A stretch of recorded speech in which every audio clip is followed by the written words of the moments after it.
Cadence record.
Cadence record.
side. Wait for me, brother, oh, wait for me. Save me a spot on the other side. Oh, I can't imagine how this thing called life could go without you. And I've been looking at these stars and then I'm knowing that's you. Ride a truck for me and tank and we gon' paint it all blue. And I start sipping on some drink every time I'm thinking of you. I question God, I'm asking why did you leave? I roll my thoughts and I go burn them in a leaf.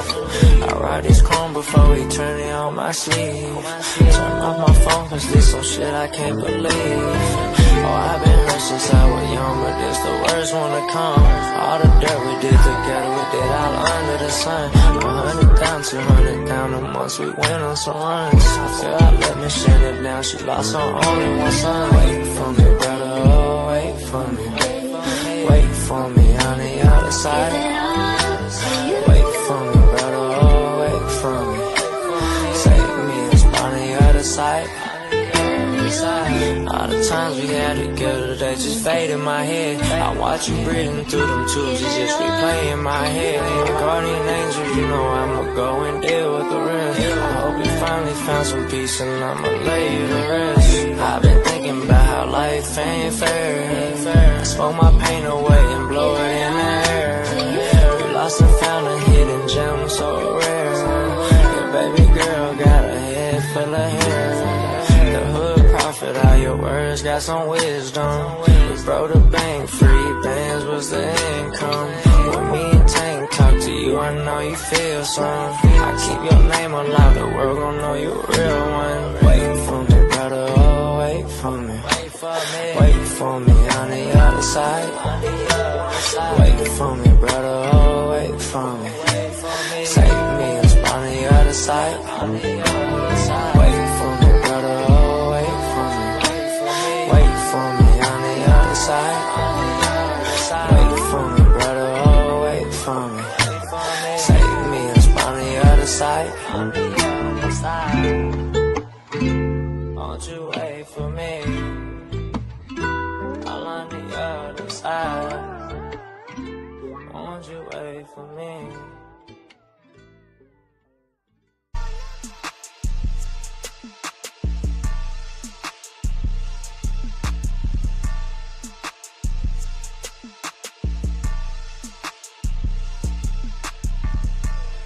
Microphone check 212. Loud and coming through, man. Yeah, man.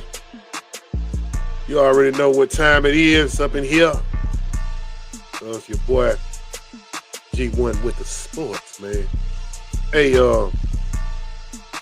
want to talk about the Zebra game tonight, man. Yeah. Zebra game. Yep. Talking about the Zebra gang, man. What I mean by the Zebra gang is if you want to be a referee, all you got to do is not be able to see. You know what I'm saying? Want to be a referee, all you got to do is not be able to see. But I thank everybody for coming out tonight. You know what I'm saying? You could be anywhere in the world, but you are here with me, baby. Thank you very much. Thank you very much. If you don't want to see, you could be a referee and miss all the calls, dog. Get your eyes checked. If you can't see that good, you probably get hired. Definitely you're going to be on the payroll.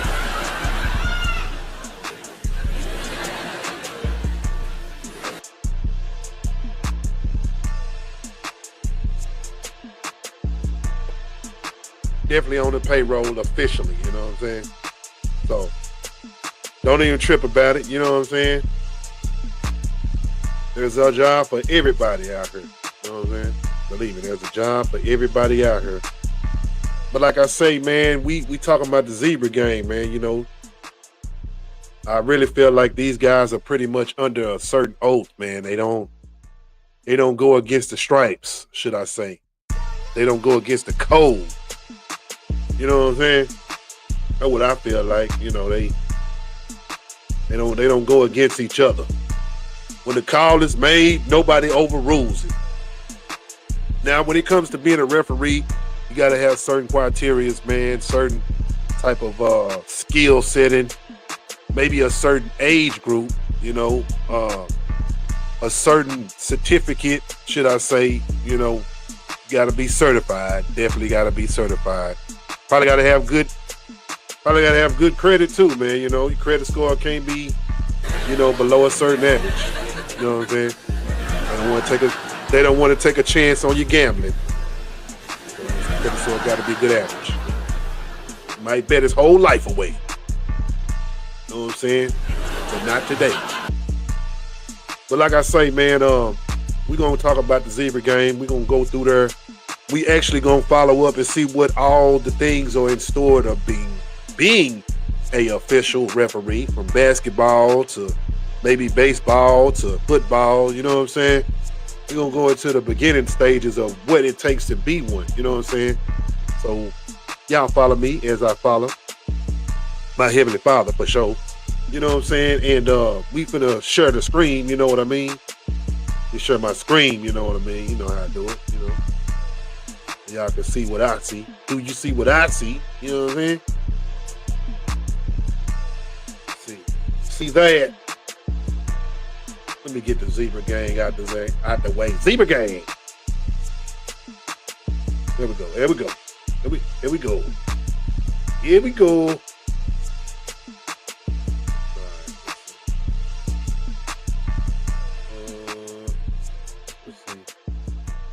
What is this about? What is this? All right, there we go. Get me out of the way. Just get me out of the equation. You know what I'm saying? Get me up out of the way real quick. So y'all see my screen. So we can definitely figure out which one we want to click on. You know what I'm saying? Which one we want to click on and find out. 5 mistakes that beginners referees make in basketball training. Well. Let's check that one out. Let's see what they're gonna say on this. The new Infinity QX80 and QX60 Sport. We don't want to see all that. Dark chrome stealthed out thieves. In this video, we'll talk about 5 mistakes that beginner referees make. Whether you're just getting started with youth games or you're working with high schoolers and beyond, having a grasp of these fundamentals will be key to your success as a referee. First, if you want to see more officiating content, make sure that you subscribe to our channel for an endlessly and constantly growing library of videos. So first, let's talk about clear communication. Most referees struggle with confidence in their calls, and this comes through in the way that they communicate them to the rest of the people on the court. So for example, in other sports such as baseball, which we've talked about, the way that you communicate is by your voice. However, in basketball and soccer and football and other sports, the way that you communicate is through your whistle, which means that if you have poor technique when blowing your whistle, you're going to come across unconfident and that you don't know what you're doing. So for example, when we talk about confidence in your calls, it's not necessarily believing that your call is correct, although it could be that, but rather it's making everyone else believe that your call is correct and that you know what you saw. And there's 2 parts of that communication. The first is making the call, blowing the whistle, and giving the hand signal. And the second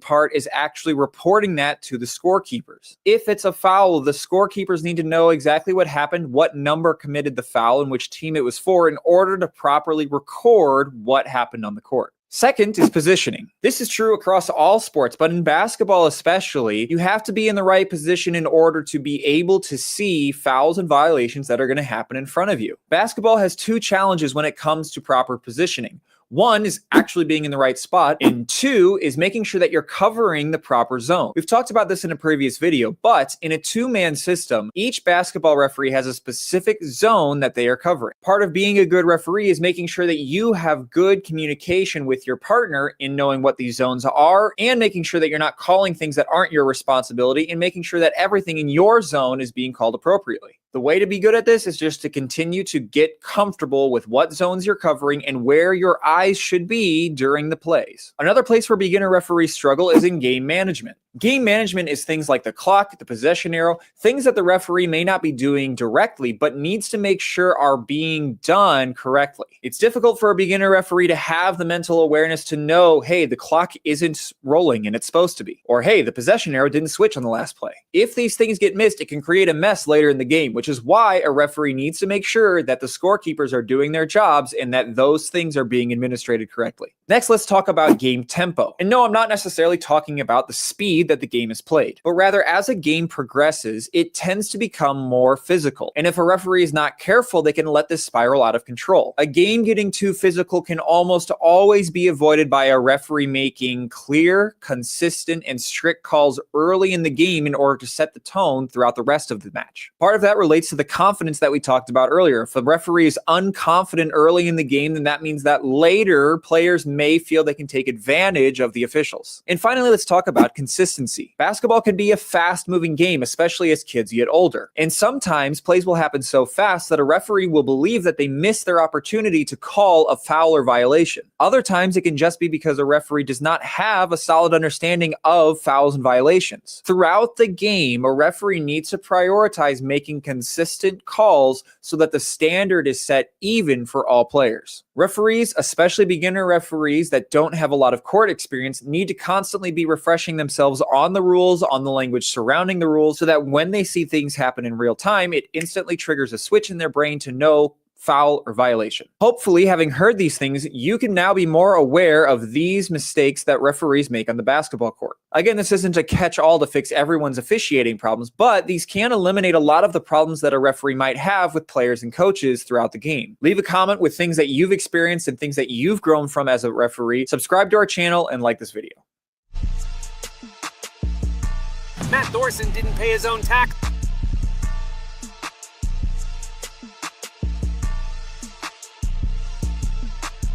Well, I tell you this, we definitely learned something.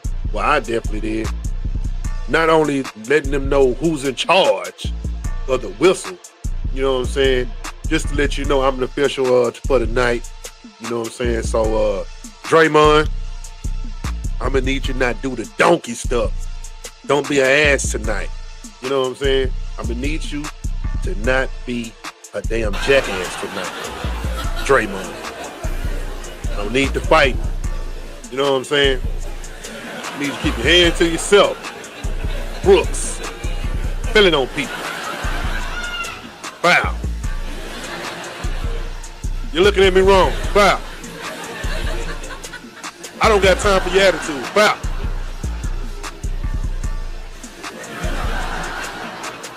Your girl over here looking at the sideline made me too much. Foul. That's a foul. Just being real, man. You gotta let them know who's in charge.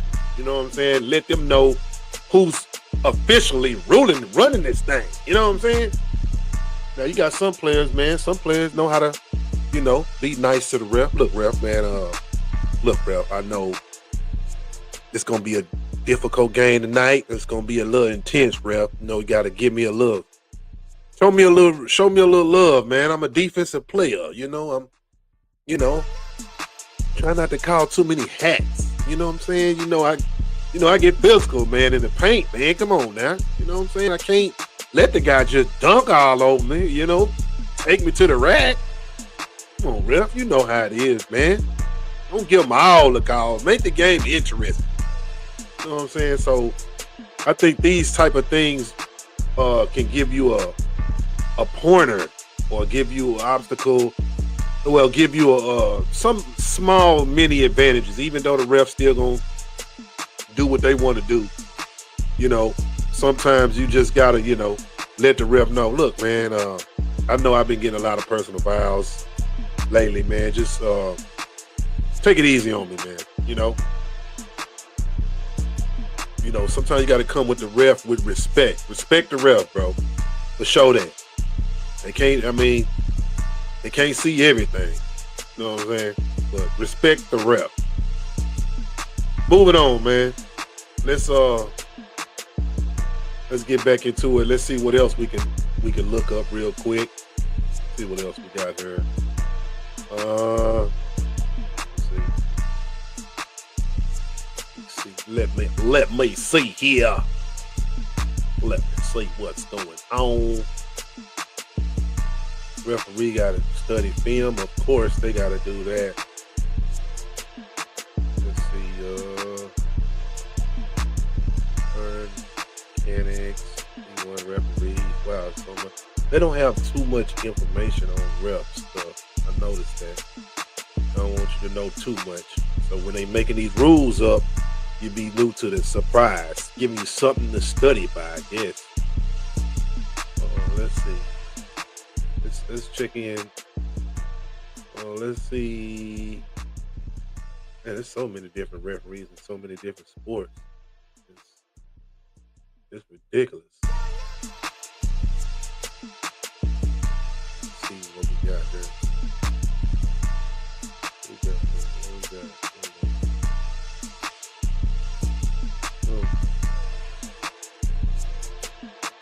It says new referees. This is 10 years ago. A lot of things have changed within 10 years, bro. I can truly say that much. Go back up. Might be going a little bit too fast.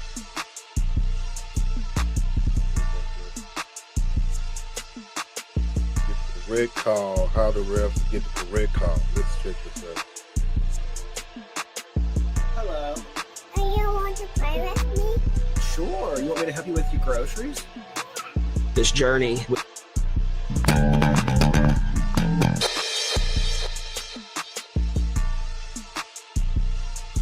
Hello again, it's Greg with betterofficial.com, where we craft video to help basketball officials get better and take control of their officiating career. Welcome to another edition of 5 Play Fridays, where we look at plays and see what we can take from them so that we can get better as basketball officials. 5 Play Fridays is a weekly series with new videos releasing every Friday during the basketball season. Make sure to hit subscribe and also the notification bell so you don't miss out on any of our new videos. Hey, a quick shout out this week to Tony Burt and Jason Hayes for buying us a coffee this week. Very generous and much appreciated. It really helps us stay caffeinated and producing content for you. Thank you. You can always buy us a coffee at betterofficial.com/coffee. Now let's look at plays. Today, we're going to focus on two of the NFHS points of emphasis for 2018. We'll start with two plays that involve traveling and then two plays that involve block charge and guarding. But stick around for play number 5, as I guarantee it will be a challenge for you as a basketball official. Let's get started. As we recall from the points of emphasis video for 2018, NFHS says not that there's too much traveling being called, not that there's too little traveling being called, but rather the accuracy of traveling calls needs improvement. And the way to improve our accuracy is to identify the pivot foot, right? That's our first step in judging accuracy of traveling calls.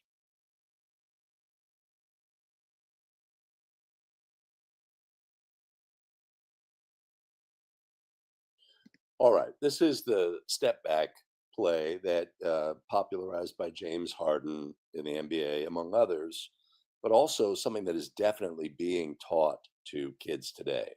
So it's something we have to learn to officiate. Player terminates his dribble right here with a red foot pivot foot, uses the right foot to push his body away from the defender, creates space for an open shot, which is all well and good. Problem is, it comes with a staggered landing 1 foot, 2 foot. And by rule, that's a traveling violation. What he's trying to do is execute the move from our points of emphasis video. Jumps off the 1 foot holding the ball, but lands with 2 feet simultaneously. That's the key. That's a legal play. And that's what these players with the step back move are trying to accomplish. We just have to judge as officials whether they achieve it successfully or not. So just to reiterate, jump off of 1 foot, land on 2 feet simultaneously is a legal play. Jump off 1 foot, land with a staggered landing with 2 feet is an illegal play.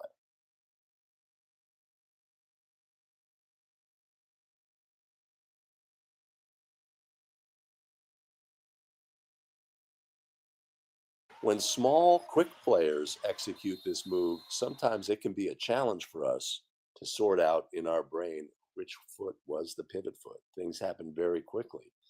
In this instance, we've got a larger, more lumbering player, which makes things a lot more evident. Let's find the pivot foot. That's our objective right here. So we got a left foot pivot, steps forward with the left foot, gathers the ball, holds the ball, spins, places the right foot on the floor, as well as the left foot back onto the floor. This is a traveling violation. Left foot returns, traveling. So again, our point of emphasis from NFHS is more accurate travel rulings. And to achieve that accuracy, let's focus on finding the pivot foot and knowing the rules and restrictions.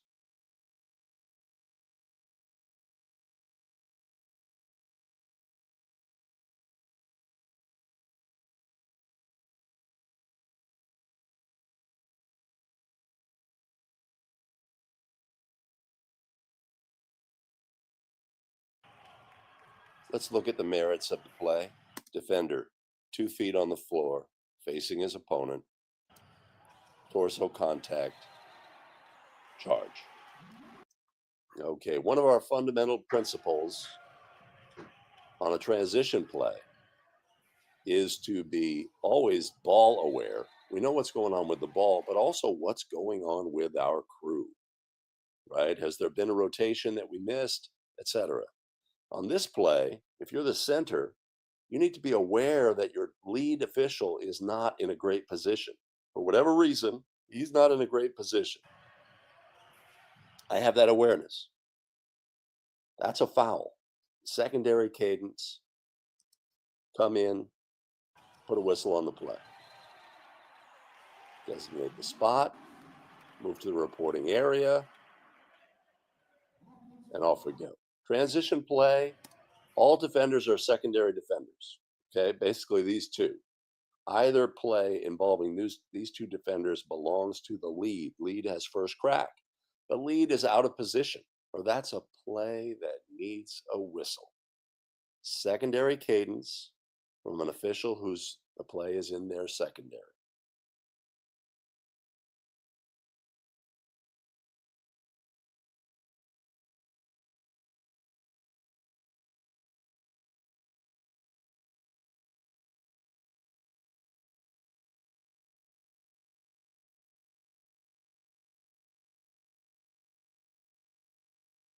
We are in a fast break situation.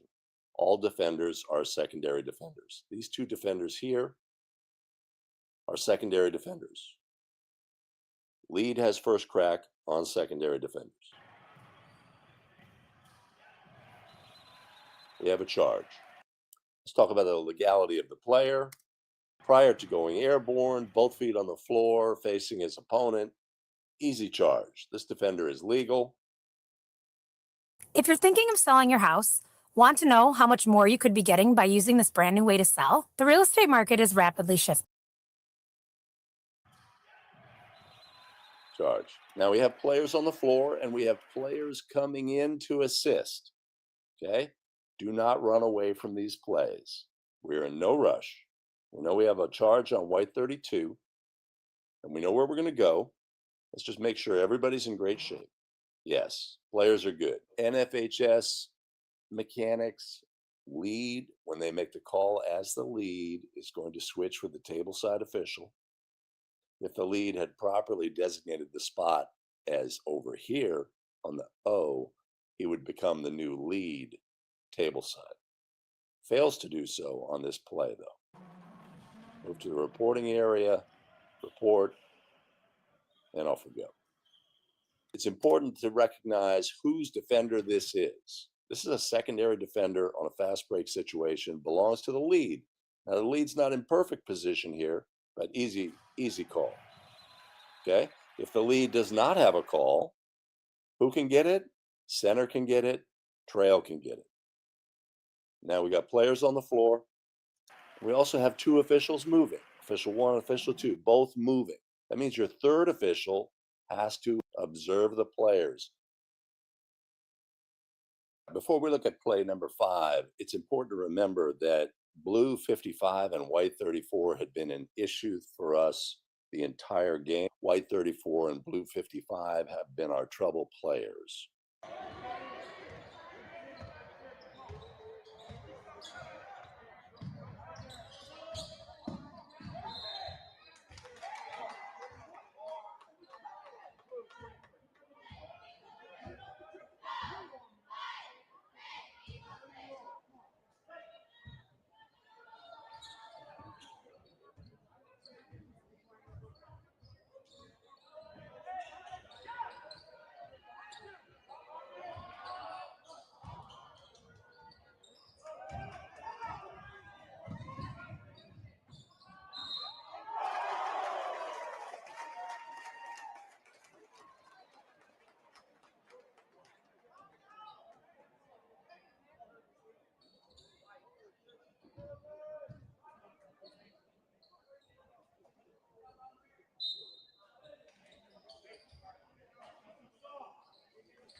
The last foul on blue was their 7th team foul. We have, as a crew, have to figure out whether this is a correctable error, and if it is, how we'll proceed. That's the challenge for you right now, is to say, okay, I'm going to pause the video and I'm going to answer these questions. Did this occur in the correctable time frame? How will we resume? Need to sell your home fast? We'll buy it for cash. No fees, no commissions, and no wait. The challenges we face in correctable error situations is we have to rewind the game in our mind and piece things together as a crew.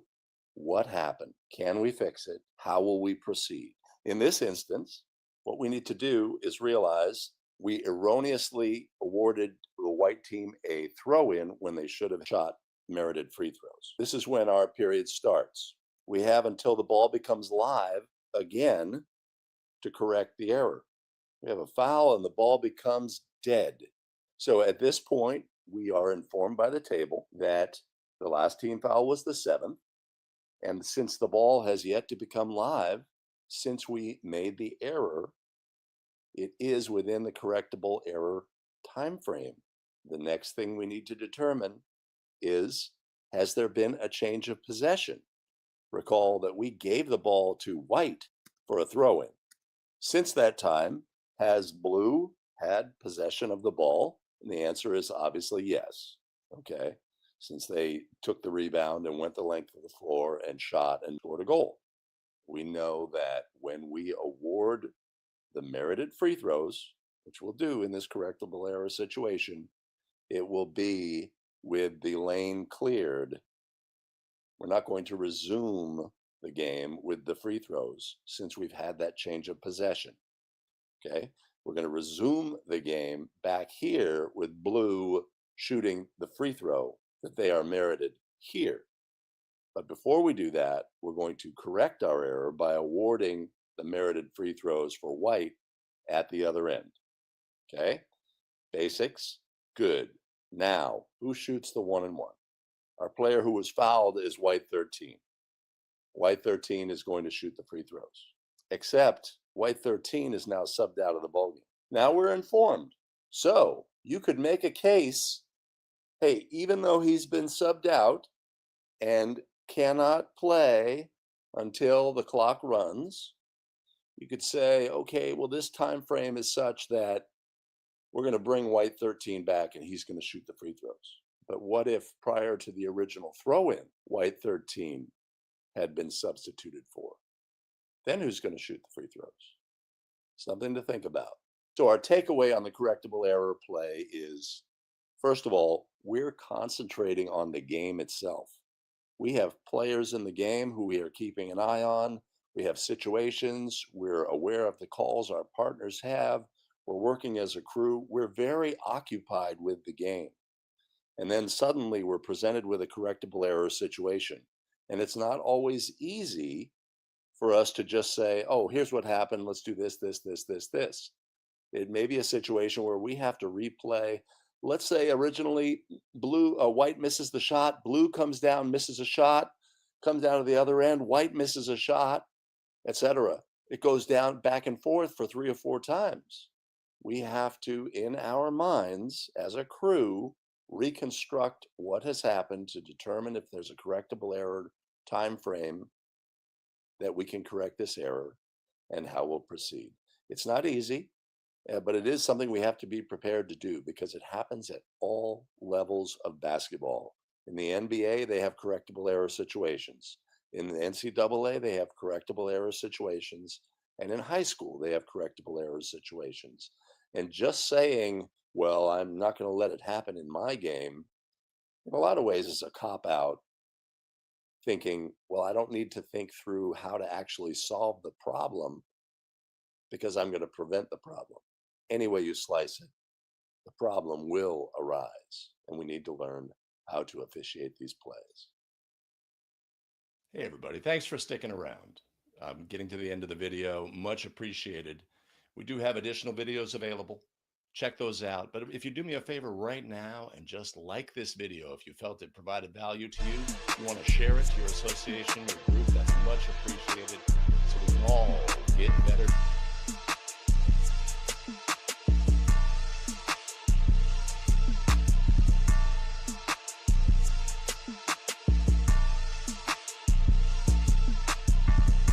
So many eyes you got to keep on the play, on the player, maintain and keep the game under control. That's pretty good information right there, man. That's some pretty good information to know, especially on the basketball court, I should say.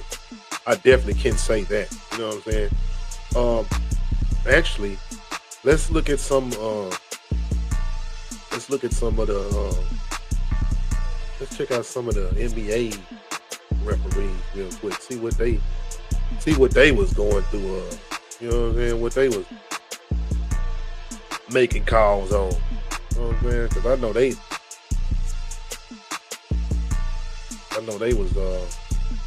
they be going through the ropes, bruh.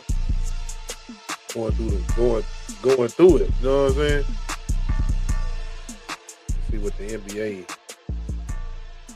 Let's see.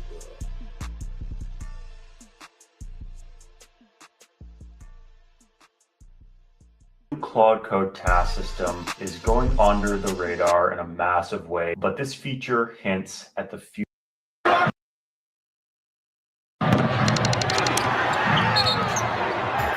It's always easy to blame the referee, but what's it like to be that official? My name is Zach Zarba, and I'm a 15-year NBA referee. The pressure is underestimated. You know, it's taken for granted sometimes. It takes a lot to be able to function and exist in a pressure-filled environment, and you have to be calm. Zach has had his fair share of court time. He played D3 basketball for SUNY New Paltz. So I knew as soon as my career was over that I had to do something else and find something else I love. And my father was a local baseball umpire in Brooklyn, and he did high school and college, and he kind of gave me the idea to, try officiating. How did Zach become one of the NBA's 65 referees?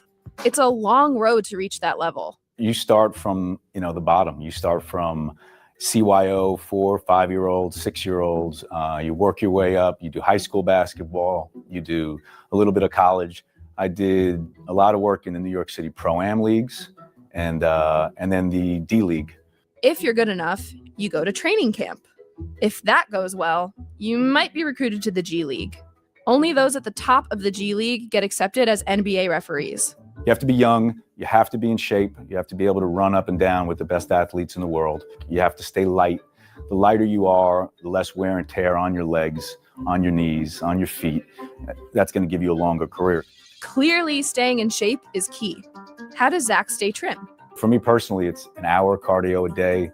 It's core work. It's, abs. It's a lot of weight work on the legs to protect the knees. Referees have to keep more than just their bodies in shape. I do a lot of meditation, during the day before the game and stuff like that, just in order to find a calm place in order to have clarity, because we're making decisions that likely affect people's careers, people's jobs. Someone wins, someone loses, and you just want the utmost clarity and peace in a charged environment. On game day, Zach and his fellow officials will meet around 11 a.m. to catch up. They'll head to the arena 90 minutes before tip-off to run through their pregame routine. The interaction with players is an ongoing art. Some nights are easier than others, but communication is a key. Communication and listening skills are huge. And at the end of the day, we may agree to disagree on some subjects, but the respect comes both ways.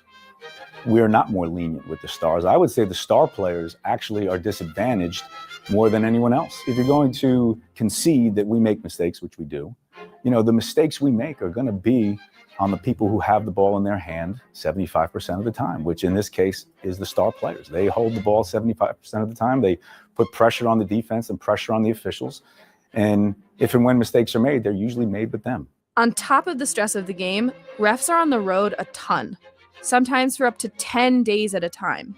The travel is difficult. It's for the more veteran guys, it's 24, 25 nights gone from your family a month. It's basically 8 months on and then 4 months off, because all that time gone during the winter, you have to reconnect with your family. And so we're home during the summer. We do some training stuff with the league, but that's our time to reconnect with our family and loved ones.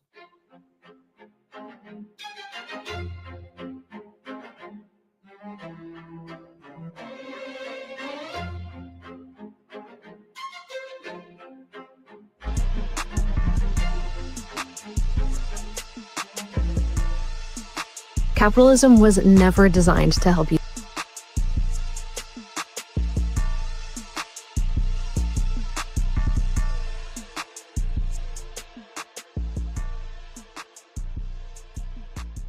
Yeah, man. So I can truly say, man, I can imagine, man, they do travel a lot.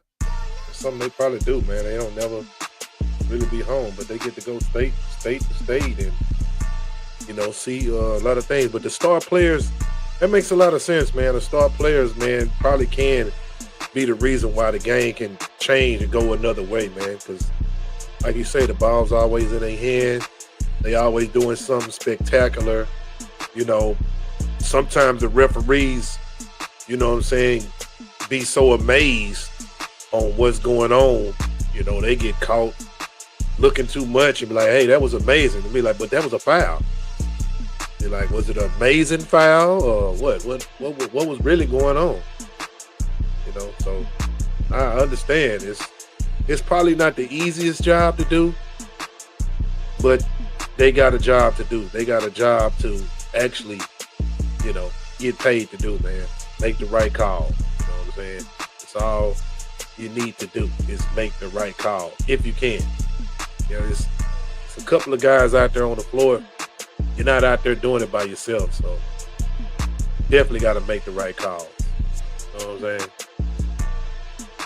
Let's go to the penalties and signals in basketball. What the penalties and the signals they be calling, man? Because some people don't know the sign language of what's going on.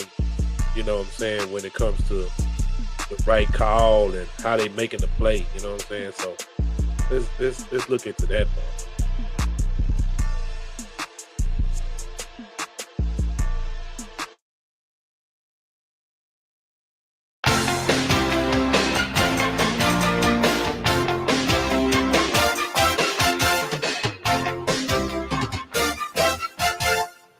Now I'm going to show you some of the basic hand signals and mechanic signals that we have. This is how you start the clock. This is how you stop the clock, either for a violation with your hand open, or if your fist is closed, that means you have a foul. Open hand's a violation, closed hand is a foul. By raising your hand, you stop the clock. Jump ball. This is the proper signal for jump ball. Hand up, 2 thumbs up, closing in at the play. Directional signal. Hand cupped, pointing the direction. So if a ball goes out of bounds, it's hand up, stop the clock, direction. Every time you point direction, you should also signify the color. So out of bounds, white ball. Designated spot for throw-in. We have our hand up for a travel. We point to the spot where the ball will be thrown in. We have 3 types of visible counts. We have a 10-second count in the backcourt. When we count from our waist to our shoulders. We have a 5-second closely guarded count in the front court when either held ball or dribbling while closely guarded 6 feet. 5 seconds. When we beckon substitutes on the floor, hands up, we wave them in. Bring them onto the floor. We have a 60-second timeout. White coach. We have a 30-second timeout. White coach. If we are disallowing a basket, no score. If we have basket interference and the basket counts, goal is good. If we have a drive to the basket and we have an and one situation, we score the basket, 2 points, and we will have 1 foul shot. 3-point field goal attempts, hand at a 45, shot is made, touchdown, 3 points. When the teams have reached the bonus situation, which is 7 team fouls, on the 7th team foul, we come out, foul, hold, 1 and 1.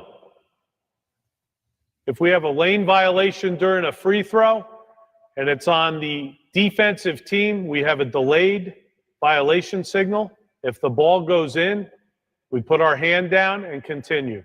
Basket's good. Traveling. Stop the clock. Travel. If we have an illegal dribble, violation, illegal dribble, direction. For over and back or palming, it is the same signal. Stop clock. Hand rotates like it's palming. 3-second violations, 3 fingers towards the key, 3 seconds, direction. When we have a 5-second violation, stop the clock, 5 seconds, direction.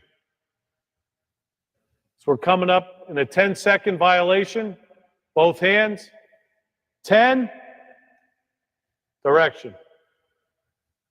If we have a designated spot and we're not shooting free throws, as soon as there's a foul, we point to where we want the ball put in play. So it would be clinch fist for a foul, spot of throwing. Excessive swinging of elbows. Kicking. Hand up. Kick. Illegal use of hands.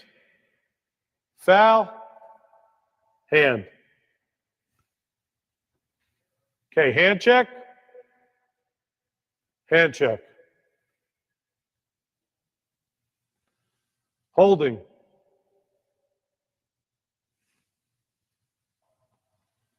Blocking. Pushing.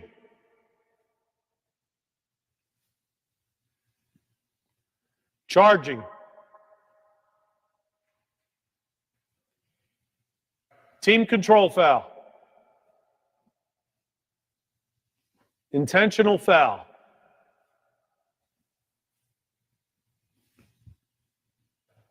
Double foul.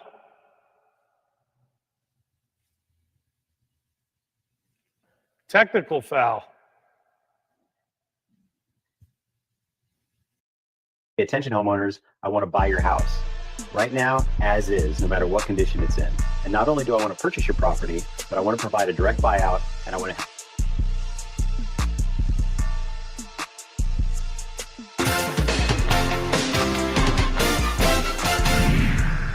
The 5th.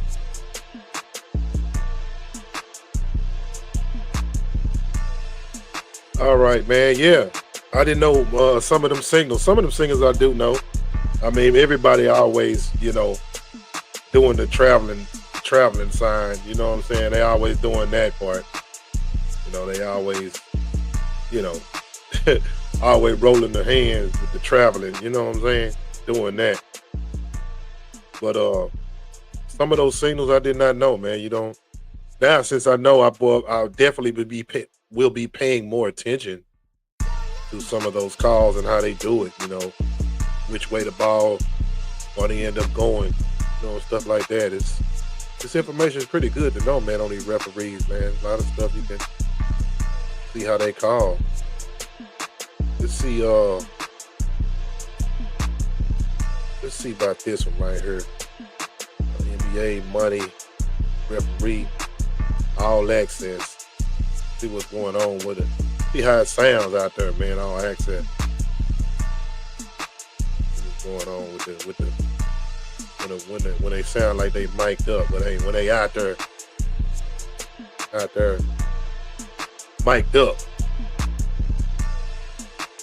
mic'd up and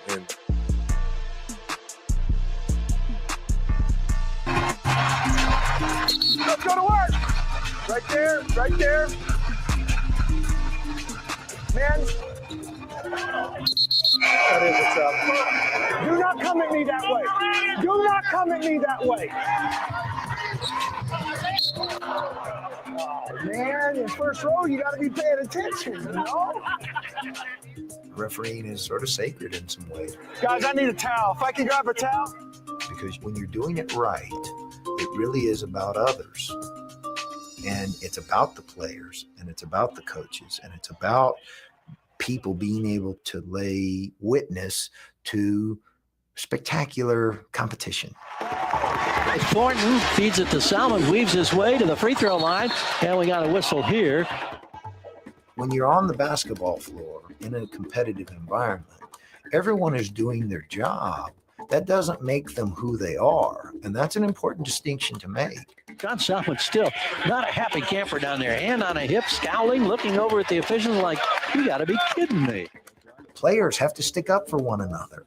Coaches have to advocate for their players. While we're refereeing a game, you have to do certain things that manage the game and that may mean a certain strength that you have to exhibit. Hey, sarcasm isn't going to work, Isaiah. I'm telling you. And when you're interacting on a human level in which we're all imperfect creatures, you're going to get in there and get in the mix. I don't mind you coming on some things, but it's been every possession, bud. Every possession. I'm pretty good at what I do. Every possession isn't going to cut it. It's true because we all care about it to that level. A good half for Sacramento. They put 65 on the board, and they lead it 65-48. With our video equipment being right there in the locker room and the game getting recorded instantaneously, we can give real-time feedback to our coaches and players. This play here, that play. I think he sits down on us. And we have plays that we want to look at. I want to see the Salmons play, whether he went through them enough or not. That we were pretty sure, about, but you want confirmation, or you didn't quite see what happened, and maybe you didn't put air on the whistle on a play, and maybe you want to look and see if you should have. Yeah, I don't know. I'm all right. Yeah. The only thing I got a little frustrated with was that Isaiah was saying something on every play. That's not fair. I mean, I work hard out here, and I missed some plays. I haven't been perfect. I wasn't overly thrilled with the offensive foul I had with you. I thought you went through his space. I looked at it at half. You didn't really go through his space. So I haven't been perfect, but I'm not wrong every play either. You know what I mean? How you been other than that? Good. Two.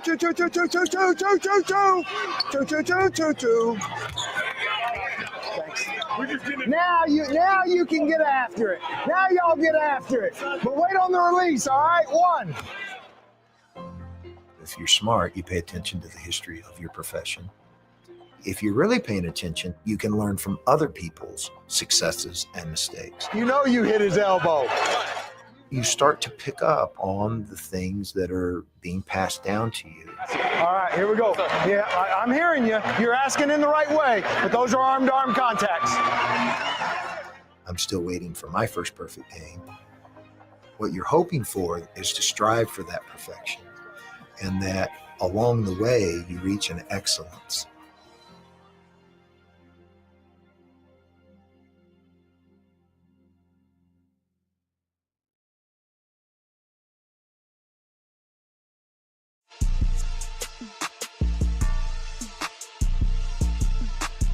Yeah, man, I see now, hearing that, man, and listening to what was going on in the game, he was in the flow of the game. Actually just, in the flow of the game, knowing the players, talking to them, having the understanding that he didn't even make the right call, is even himself once he seen it on film. I think that's good, bro. That's some good stuff, man. Good stuff to know right there. You know what I'm saying? So that's what I'm saying, man. It's not the easiest job in the world, but a lot of referees out here get paid to do their job, man, and make a difference out here in the league, and what they doing, man, is making a difference. So I think that's what's up, bro. That was some good informational stuff to know. Something I did not know on that part when it came to refereeing, bro. That's some good information right there. Like I say, man, try not to get under the ref skin, because he'll do you in, bro. He'll start chunking the fouls on you and throwing the flag on you and penalizing you, man. So you don't want to be too bad. And I understand the game don't go always your way. The calls don't always just go right. You know what I'm saying? Calls don't always go right. That's a proven point. So I think that's some good information to know. Let's check out some let me see. What is this? No, not that.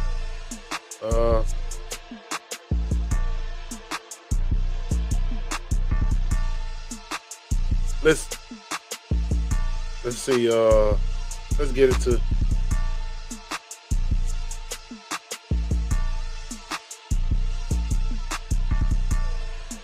okay.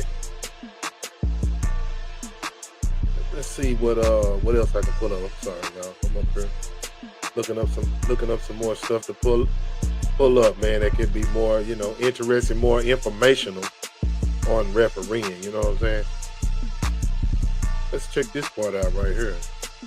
Talking about master of the signal.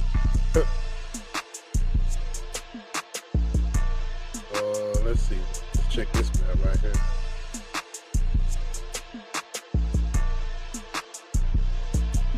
Let's see.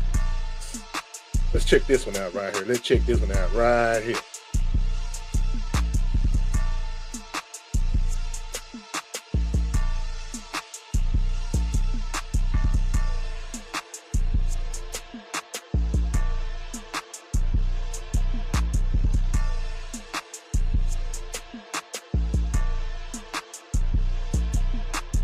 I became a basketball referee over 15 years ago, and this is how I got started and what I wish I knew.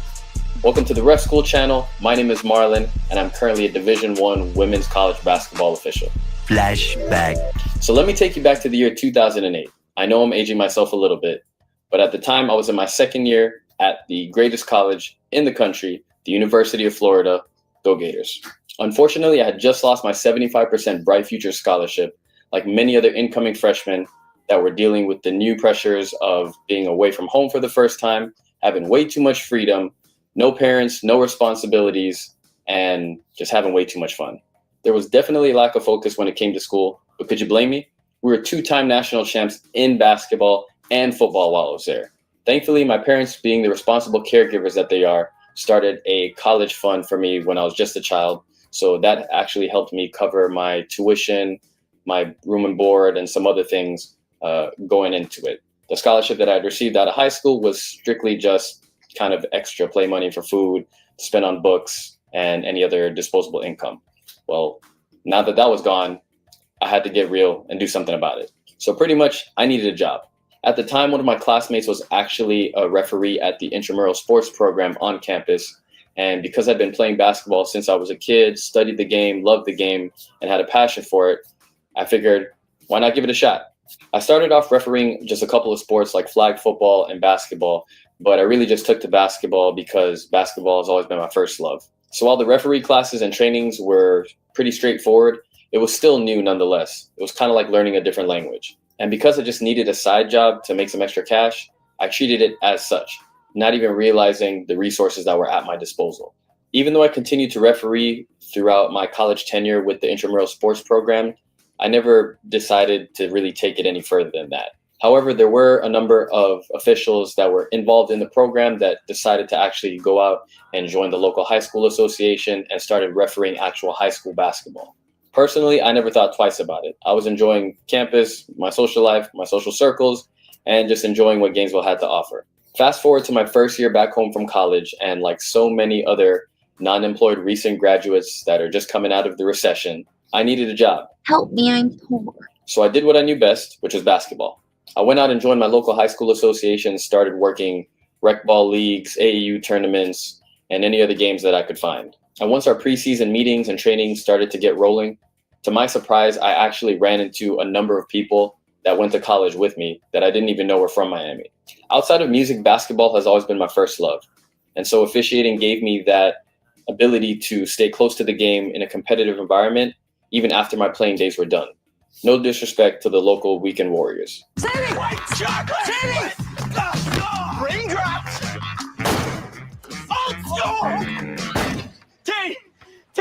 When I first started officiating, I remember that the on-court trainings took a little time to get used to, but I took to it quickly because I'd always been a player and I even coached kids, and was always a student of the game. But the rules training and verbiage was like learning a foreign language. As soon as they started throwing letters and variables like A1, B2, verticality, and all these different terms, I was lost just like anybody else. I've been fortunate enough to have gone down this referee journey through my start of intramural sports, to rec ball, to high school, through the collegiate ranks, and still working to keep getting better every day. Each time I felt stagnant, I usually had a mentor or a peer of mine who was even just a little bit ahead of me to unlock a new realization, a new work ethic, habit, or trait that would kind of help me propel my game to the next level.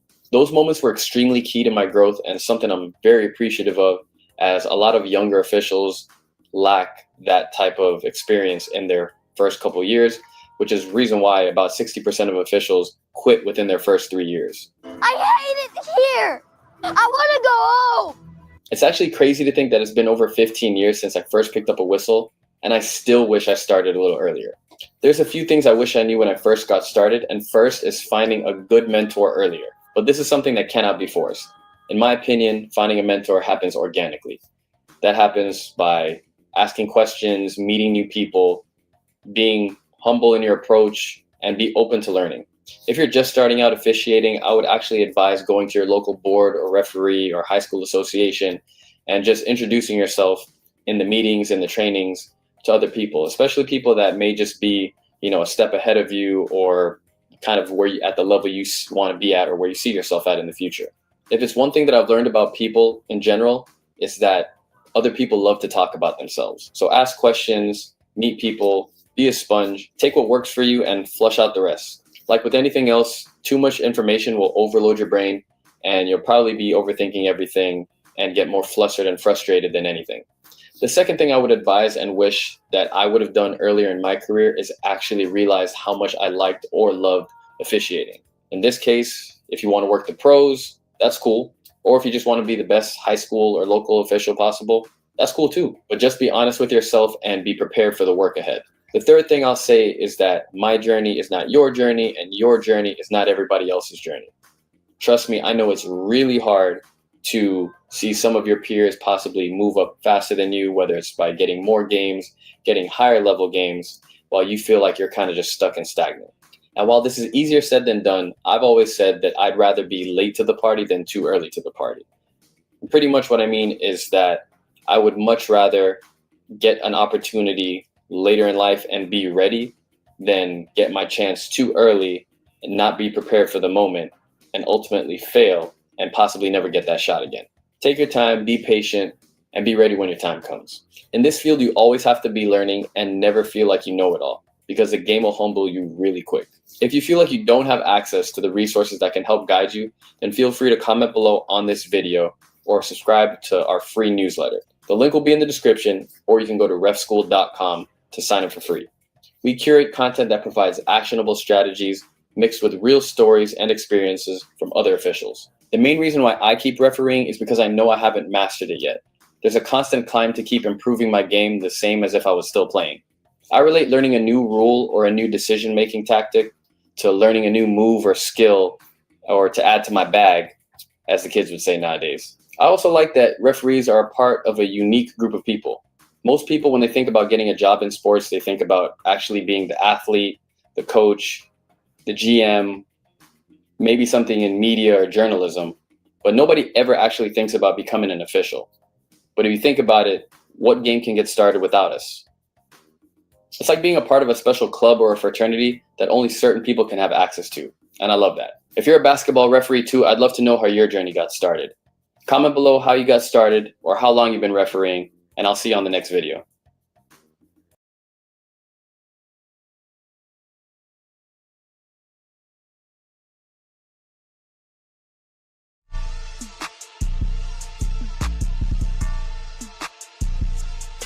Yeah, man. It seems like it is a fraternity or something, you know.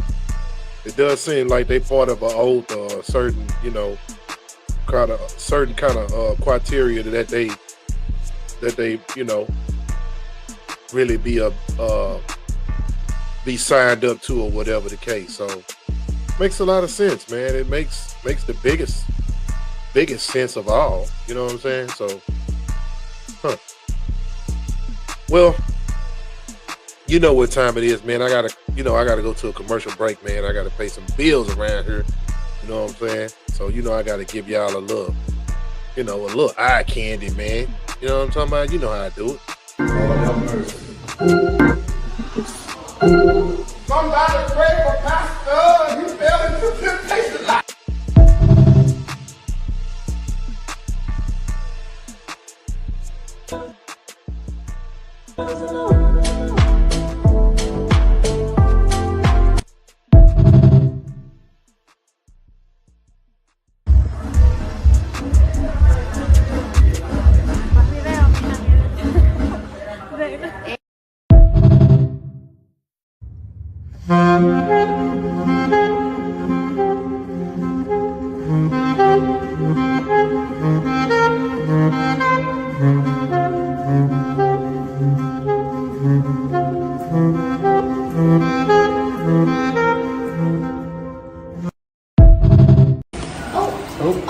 Sorry.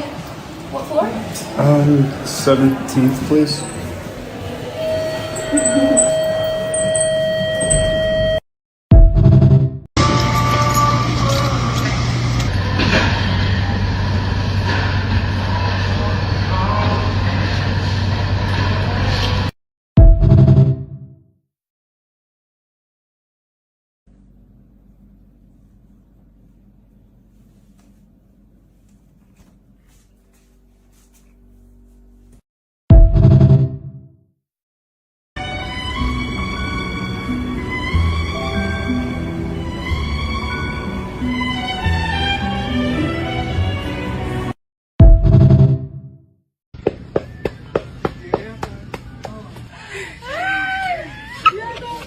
You okay? No. She almost gave Grandpa a heart attack, man. He said,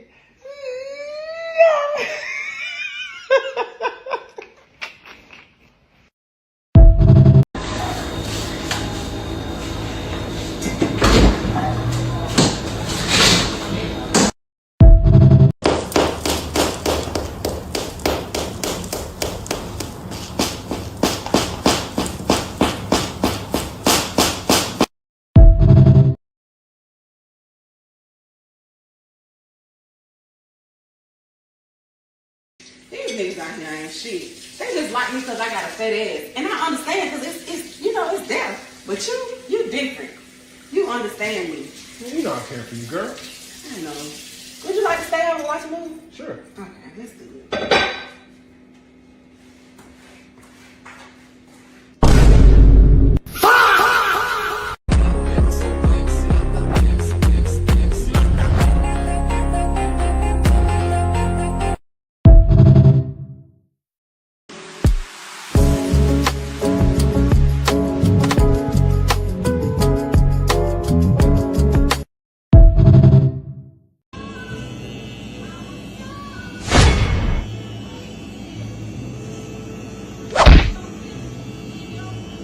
pero yo me quiero hacer. No te vas a hacer nada, yo te voy a hacer corte.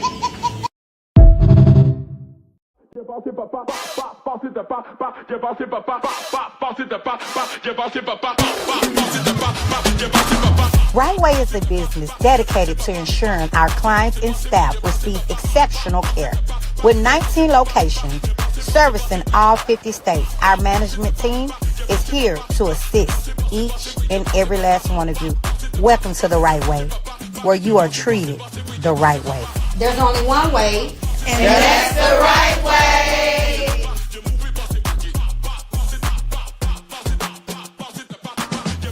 True Players University. Represent the streets. Live the legacy. Get yours today.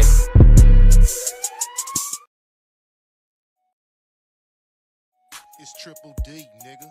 We hustle hard. We in the streets, nigga. We do this all day. 24/7. Yeah, nigga. Yeah. You never met a nigga. Yeah. You never know a nigga. Yeah. Still waiting for some love from the industry. The same love and I get when I'm in.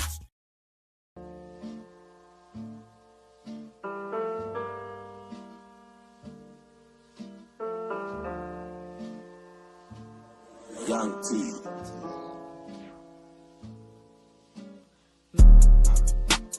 Right back at it and better than ever. Heard it's 10 on my head. They ain't talking about shit. I spent 10K on some shoes and a sweater. I take the pack and I beat a professional wrestler. Op niggas pussy professional bitches been putting that belt to their ass on a regular. I pop a perk and juice up and it boosting my stamina.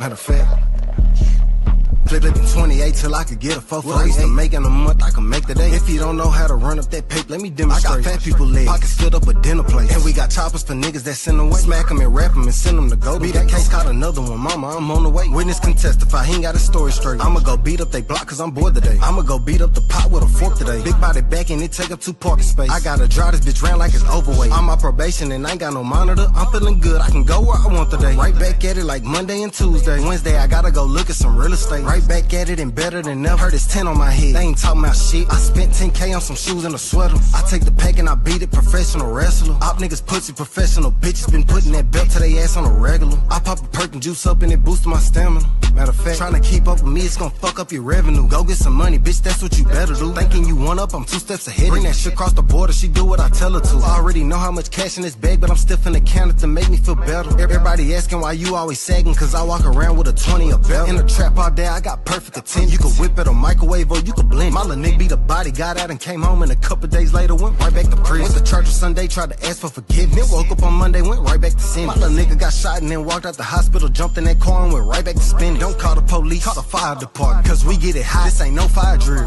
Bitch got the nerve to ask me, is it her or the money? Bitch, love ain't paying my bills. Still Hank on the block like king of the hill. Pop that Glock at his top, that's what give me a thrill. If we talking about murder, bitch, let's be for real. You ain't stepping on shit, ain't no blood on your heels. Right back at it and better than ever. Heard it's 10 on my head. They ain't talking about shit. I spent 10K on some shoes and a sweater. I take the pack and I beat a professional wrestler. Op niggas pussy professional bitches been putting that belt to their ass on a regular. I pop a perk and juice up and it boosting my stamina. Matter of fact,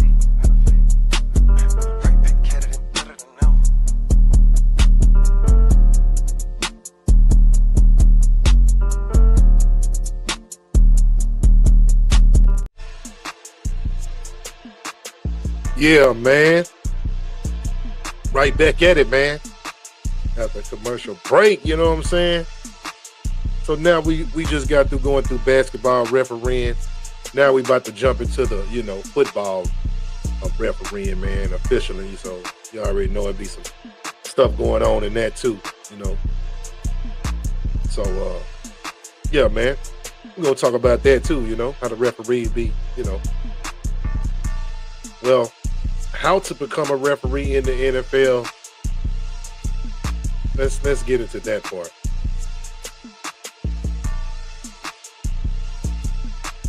Well. Let's see. Hold on 1 second.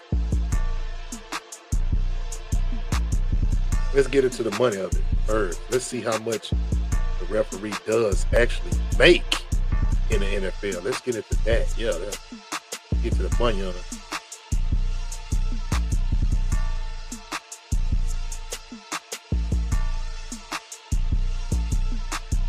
Have you ever wondered how much an NFL referee actually makes? Well, as of 2021, NFL referees typically earn an annual salary of $200,000 a year. Now, I'm not an NFL referee, but I am part of the Texas Association of Sports Officials. If you clicked on this video, it's probably because you want to know how to become a referee. Now, I want to be super clear. If you're trying to become an NFL referee overnight, that's probably not going to happen. Becoming an NFL referee is not a quick process, and in order to even qualify to be an NFL referee, you have to have a minimum of 10 years experience, and the only way to gain that experience is to start officiating at a local chapter like I'm doing right now. The good news is whether you're 18 or 45, it's not too late for you to get started. The average age of an NFL referee is 51 years old. So if you love football and you want to get closer to the game, consider becoming an official. The sport needs more officials, and it's a really fun way to earn some extra cash. Up to $130 per game at the high school level. And if you're really serious, you can make well over 6 figures at the college level. Now, in order to become an official in the state of Texas, there are some expenses that you'll need to take care of beforehand. You'll need to register with TASO, the Texas Association of Sports Officials, and you'll need to contact your local chapter. My chapter is the San Antonio football chapter. Both TASO and your local chapter will have dues associated with registration that'll need to be paid before you can start officiating. Yeah, I know, paying dues sucks, but it's worth it to get the training and exposure that you're going to need, especially if you want to officiate at the next level.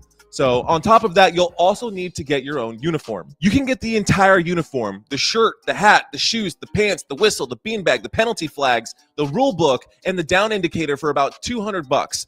But if you attend classroom trainings hosted by your local chapter, you might get lucky and find some hand-me-down gear like I did. Now, in order to hit the field as an official, you'll need to meet a few requirements. Number 1, you'll have to have your annual dues paid. Number 2, you have to obtain the proper uniform.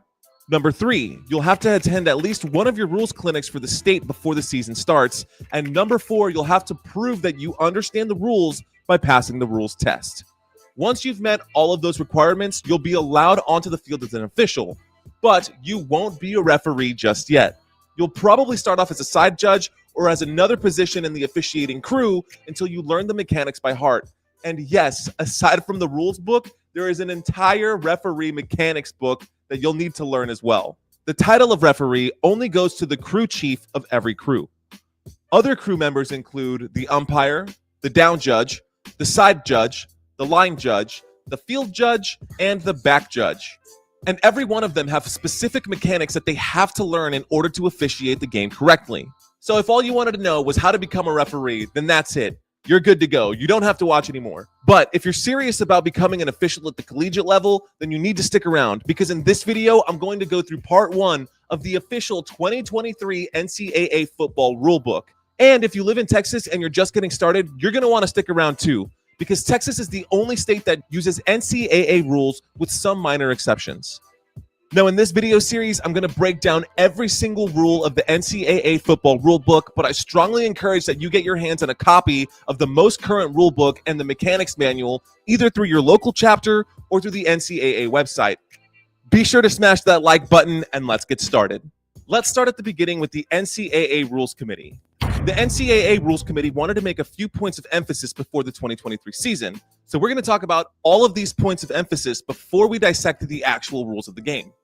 The NCAA Football Rules Committee's goal is to prioritize player safety, especially when it comes to protecting defenseless players and reducing head contact in the game. They've implemented the targeting rule, which prevents players from forcefully contacting the head or neck areas of defenseless players using the crown of the helmet to make contact. These actions are addressed in 2 rules: targeting and making forcible contact with the crown of the helmet, Rule 9-1-3, and targeting and making forcible contact to the head or neck area of a defenseless player, Rule 9-1-4. The committee wants to ensure that the rules are clear, so they revised the definition of the crown of the helmet to focus on the top part of the helmet. They've also replaced the word initiate with the words forcible contact to make the rule's intent clearer. Both rules 9-1-3 and 9-1-4 lead to automatic disqualification penalties, and it's important for coaches and officials to remain vigilant in making sure that players understand and follow these rules. In 2019, a progressive penalty was added to further emphasize compliance with the targeting rule. Rule 2-27-14 provides the definition and characteristics of a defenseless player, and we'll go over that in another video. Concussions. Concussions are a real concern, so coaches and medical personnel should exercise caution when dealing with players showing signs of a concussion. Appendix C of the 2023 NCAA rulebook has more detailed information if you're curious. Disconcerting signals and pre-snap actions. To maintain fairness and discourage fouls or unfair advantages, pre-snap regulations establish permissible actions for the offense and the defense. Did you know that you can have permanent teeth in just 24 hours? That's right. Only 24 hours and your new smile is ready. And with affordable payment options, achieving your... The offense has an advantage by knowing the starting signal, cadence, or sound, while the defense has the advantage of being able to move around the field before the snap without limitations. However, officials must be attentive of any illegal pre-snap actions from either team. Coaches should refrain from teaching their players any illegal snap actions that are intended to provide fouls for the opposing team. Identifying these actions can be challenging due to stadium noise, so officials have to be alert and intervene to stop any illegal action, especially any quick, jerky, or abrupt movement that simulates actions by the quarterback. Defensively, officials should pay special attention to the sounds and actions that could disrupt the offense's starting signal or cause a false start. Defensive actions should not simulate the snap actions like saying hut, hike, or clapping their hands, and defenders should avoid imitating these offensive starting signals. Faking an injury. There's been an increase in defensive players pretending to be injured to disrupt the rhythm of up-tempo offenses. While genuine injuries should receive protection, suspicious instances occurring at unusual intervals between plays that appear staged should be discouraged. Head coaches should create a culture within their teams that doesn't tolerate dishonest actions like faking injuries. Penalties for unsportsmanlike conduct and taunting will be strongly emphasized. Officials will prioritize penalizing any taunting actions directed at opponents, as these actions reflect poorly on the game and can lead to unnecessary confrontations between teams. Pre-game warm-up rules are also in place to ensure sportsmanship. Officials should be watchful of any unsportsmanlike activity before, during, and after the game, as these acts are detrimental to the sport. Sideline control. Coaches who want to discuss specific rulings with officials should do so from the team area and should not enter the field of play or leave the team area to deliberate or discuss officiating decisions. Violating this rule will result in an automatic unsportsmanlike conduct foul. Coaches are only allowed to step onto the sideline to call offensive and defensive signals. The 6-foot white border provides a working space for officials to perform their duties effectively while ensuring everyone's safety and promoting good sportsmanship. If a coach receives 2 unsportsmanlike conduct fouls in a single game, they will be ejected. Officials have been instructed to be more diligent in observing actions that violate the rules and to flag violations within their field of vision. Coaches are expected to set a professional example for their players and should intervene when members of their team display unacceptable behavior. And speaking of unacceptable behavior, let's talk about illegal contact against a quarterback or passer. Due to the vulnerable position that they often find themselves in, quarterbacks have a specific rule, Rule 9-1-9, to protect them from unnecessary roughness once it's clear that the ball has been thrown. The rule outlines various acts that are considered illegal when committed against a passer or potential passer. Over time, measures have been introduced to allow quarterbacks to protect themselves, like sliding feet first and throwing the ball away outside of the tackle box. The definition of a defenseless player/passer has also been expanded. Officials, particularly the referee and the center judge, must be attentive and identify when a passer is in a threatened or defenseless position. Ensuring the quarterback's safety is a priority, and officials should provide them with all of the protections allowed in the rules. Let's move on to sportsmanship. The NCAA Football Conduct Committee has taken a close look at several instances of unsportsmanlike conduct and fully supports the existing rules and their enforcement when it comes to unsportsmanlike behavior. Many of these violations involve players taunting their opponent or engaging in deliberate, excessive, or prolonged acts that draw attention to themselves. It's essential to instill discipline in players and emphasize that football is a team-oriented sport. The NCAA Rules Committee wants to remind head coaches of their responsibility for their players' conduct before, during, and after the game. Players need to be educated on how to avoid unsportsmanlike behavior on the field during pregame activities to prevent confrontation between teams. These actions can lead to penalties right from the opening kickoff, including potential player disqualification. If unsportsmanlike behavior becomes a recurring issue for teams, the conference may take punitive action against the head coach and their institution. Let's talk about the football code. Football is a physically demanding and intense contact sport that requires the highest standard of sportsmanship and conduct from players, coaches, and everyone involved in the game. Unfair tactics, unsportsmanlike behavior, and deliberate actions intended to cause injury have no place in the game. The American Football Coaches Association Code of Ethics highlights the importance of the football code. It should be thoroughly understood and followed.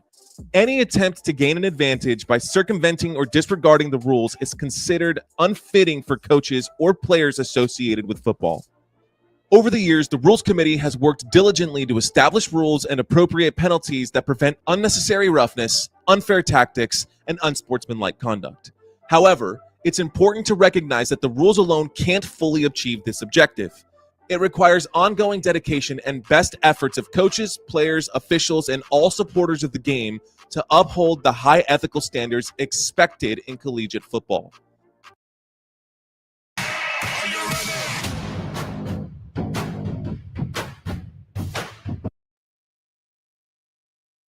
The following practices have no place in the game and are considered to be unethical. A. Changing numbers during the game to deceive the opponent. B. Using the football helmet as a weapon. The helmet is intended for player protection. C. Targeting and making forcible contact. Players, coaches, and officials should emphasize eliminating targeting and making forcible contact against defenseless opponents with the crown of the helmet. D. Using non-therapeutic drugs in football. E. Unfairly beating the ball by exploiting the starting signal. F. Shifting in a way that simulates the start of a play or using any other unfair tactics to draw an opponent off sides. G. Faking an injury for any reason is unethical. Deliberately instructing players to violate these rules is indefensible. Teaching intentional holding, beating the ball, illegal shifting, faking injuries, interference, illegal forward passing, or intentional roughness undermines the character development of students. Such instructions are not only unfair to opponents, but also demoralizing to the players under that coach's care. And I promise that we're going to talk more about administering penalties for these infractions in a later video. Interaction with opponents and officials. Engaging in demeaning, vulgar, abusive, or trashy conversations with opponents with the intention to provoke a physical response or verbally degrade them is against the rules. Coaches are encouraged to address this behavior frequently and support all actions taken by the officials to control it.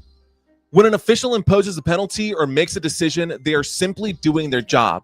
Officials are present on the field to uphold the integrity of the game, and their decisions are final and conclusive.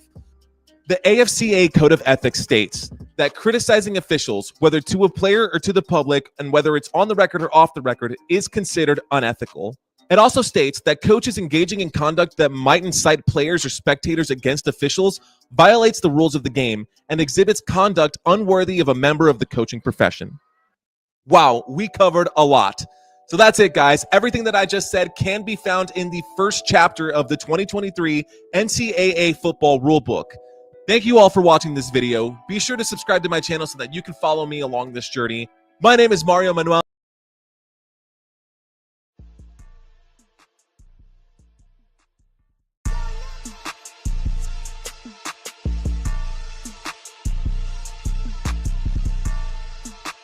Man, that is very informational. I mean, reason why I say that is because I noticed, man, even in the press conference, man, sometimes they want to say, man, the referee, you know what I'm saying, made this call, and sometimes they can't really say that because you see why. Discrimination, I guess, against the ref, they can probably fine them or something. So they got to kind of watch what they say in the media. You know, they got to watch what they say even online and all this stuff, Twitter about the refs. So you notice, man, they try not to gang up on the refs like that, bro. You know, they might say some things. You know, the coaches, I get it. The coaches do get upset and frustrated and say some stuff. I've been coaching and seen it from my own eyes. You know what I'm saying? And they can get frustrated by the referees not making the right calls, overlooking some of the plays and making the game more intense than what it is on one-sided. You know, so I do get that. I've been on that side of the field before too. But as a referee, man, they all got an oath, man. They are part of an organization, man, that's gonna look out for each other. So that's what you call the zebra gang, dog. You ain't gonna be able to go against the zebra gang, man. Let's get into some more NFL chapters and stuff like that, man. Let's get into some more stuff.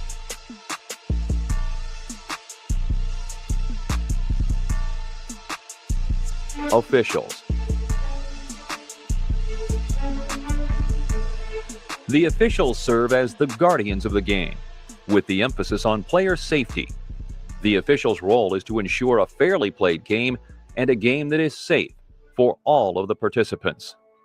Each official is in charge of the fouls that take place in his or her area of the field. Officials have the responsibility to keep track of the game clock, timeouts, players' equipment, number of players, and ball placement. They blow the whistle to signal the end of the play. The breakdown of a penalty is as follows. On any penalty, the game clock stops. The referee signals and announces the penalty. The referee signals and announces the team responsible for the penalty, offense, or defense. The referee signals and announces the yardage and the down. A foul is an infraction. A penalty is the result of the infraction or foul. Some of the fouls that may occur during a game are holding. Holding is the illegal use of hands or arms to grasp, lock, hook, or hold an opponent. A call during the game might sound like this. Holding, offense, 10-yard penalty, repeat, second down. Blocking below the waist. Blocking below the waist is an illegal block that occurs below the waist. The call during a game might sound like this. Illegal block below the waist on the offense. 15-yard penalty. Repeat, third down. Block in the back. An illegal block in the back is a block from behind and above the waist. An example of a call during a game would be the following. Illegal block in the back on a return. 10-yard penalty, first down. Tripping. Tripping is using the foot or leg to trip an opponent other than the runner.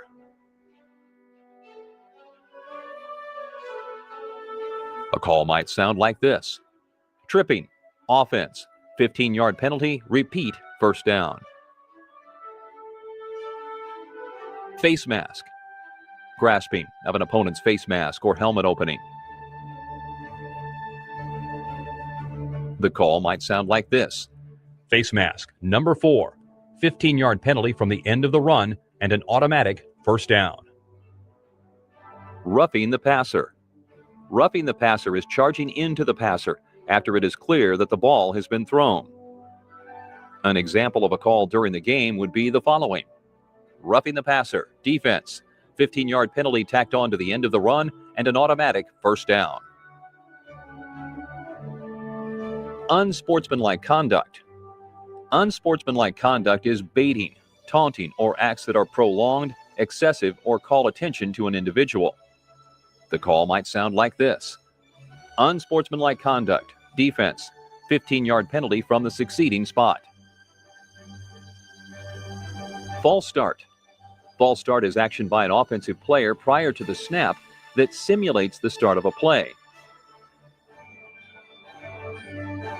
The call in a game might sound like this. False start on the offense, 5-yard penalty, third down.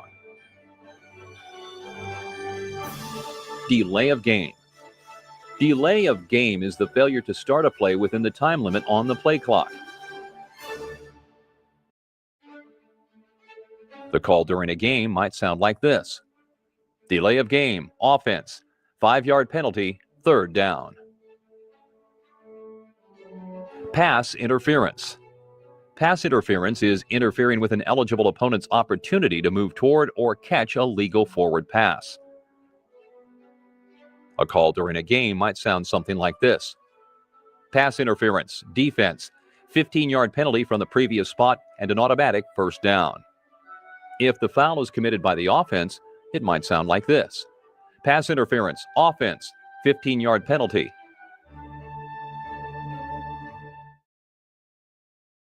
Smart founders know something most people miss. Get your domain name even if you're not ready to launch your business. With Wix,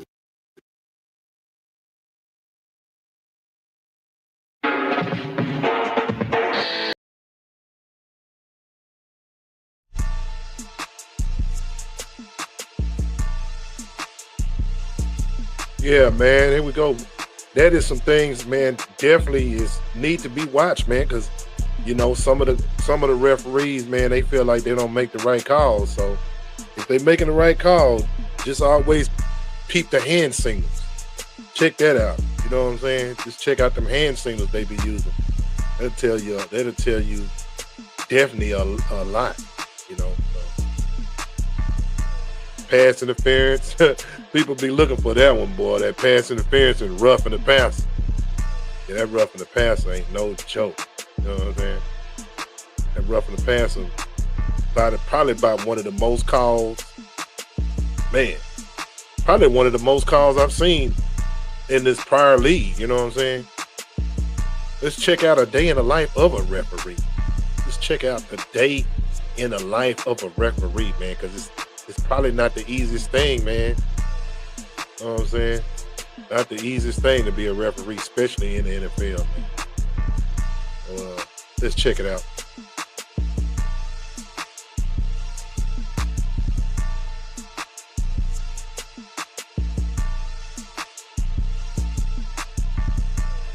Have you ever wondered what it's like to be the one calling the shots in the biggest football games?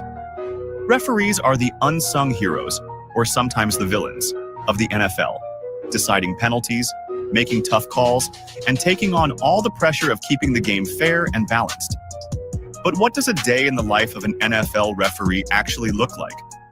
It might just be more intense, meticulous, and even nerve-wracking than you'd expect. Today, we're peeling back the curtain on a side of the NFL few get to see. We're going inside the life of a ref, starting from early morning prep through the action-packed game hours and ending long after the last whistle has blown. So let's kick off this journey and step into the shoes of an NFL referee. A referee's day starts early. Imagine it's game day. The alarm rings around 6 a.m. and the ref is already up, gearing into focus mode. They know that today isn't just any day. It's the culmination of a week's worth of preparation and the promise of hours of intense focus on the field. Refs spend the first few minutes reviewing game notes, player tendencies, and any reminders about updated rules. They don't just walk onto the field and start calling plays. NFL referees need to know the players, understand coaching styles, and anticipate the dynamics of the game they're about to officiate. As they suit up in standard workout gear, not yet in their official uniforms, it's time for the first workout of the day. Yep, NFL refs don't skip on physical prep either. For NFL refs, staying in shape isn't just a bonus, it's essential. With a typical game requiring them to cover around 6 miles on foot, they need solid endurance, flexibility, and agility. So, an early morning workout helps them prep physically for what's ahead. Their workout includes stretching, agility drills, and often some light jogging to get their blood flowing. By keeping in top shape, they're able to keep up with even the fastest players, allowing them to maintain clear vantage points during the game. Imagine this. You're not just following the players. You're watching from all angles, preparing to make a split-second decision. Physical conditioning isn't just a fitness routine. It's about building the stamina to run hard, stop, start, and stay sharp under pressure for the entire game. After the workout, the refs meet with the rest of the officiating crew for a pre-game strategy session. Here, they review important game details, unique team strategies, and specific rule changes or points of emphasis for this week's matchup. Each crew member has a different role on the field, from head referee to line judge to back judge, and they need to know exactly how to work in sync. During this meeting, they might go over footage from recent games, talk about trends they've noticed with certain players, and even discuss sideline communication techniques. NFL referees have hand signals and communication styles that help them stay united, even on opposite sides of a noisy, roaring stadium. This meeting isn't just about preparation. It's about creating a game plan for officiating, reviewing player tendencies, and ensuring everyone is clear on how to make calls in certain game scenarios. The more they're in sync, the smoother the game goes. Once the meeting wraps up, it's time to suit up in the iconic black and white stripes. Getting into uniform is like an NFL referee's version of game face. As they put on their gear, they check their whistles, flag pouches, down indicators, and the earpieces they'll use to communicate on the field. Each piece of gear serves a purpose. The whistle, obviously, stops the play. The yellow flag, that's for penalties. And then there's the beanbag, used to mark the spot of certain key plays like fumbles. Every ref takes inventory of their equipment, because one missed signal or lost flag could mean a missed call or a delayed decision. And in the NFL, every second counts. Now it's almost game time. The officiating crew gathers, takes a few deep breaths, and then walks onto the field. This walk to the field is a crucial moment, the final mental reset before the action begins. Some refs have their own little rituals, maybe a quick stretch, a mantra, or a simple moment of visualization to get in the zone. They know that as soon as they step on that field, the whole world is watching. Every move, every call, every single decision they make will be scrutinized by fans, players, coaches, and even broadcasters. As the teams warm up and the fans fill the stands, the refs get to their positions on the field, standing tall and ready. Every eye in the stadium might not be on them at the start, but that's about to change the moment the whistle blows. Game time is where everything comes together. The physical conditioning, the mental preparation, the experience. An NFL game moves fast, with split-second decisions that can mean the difference between a first down and a turnover or a touchdown and a callback. The refs have to keep their eyes everywhere. Each referee on the field has a designated area to focus on, but they're also communicating constantly.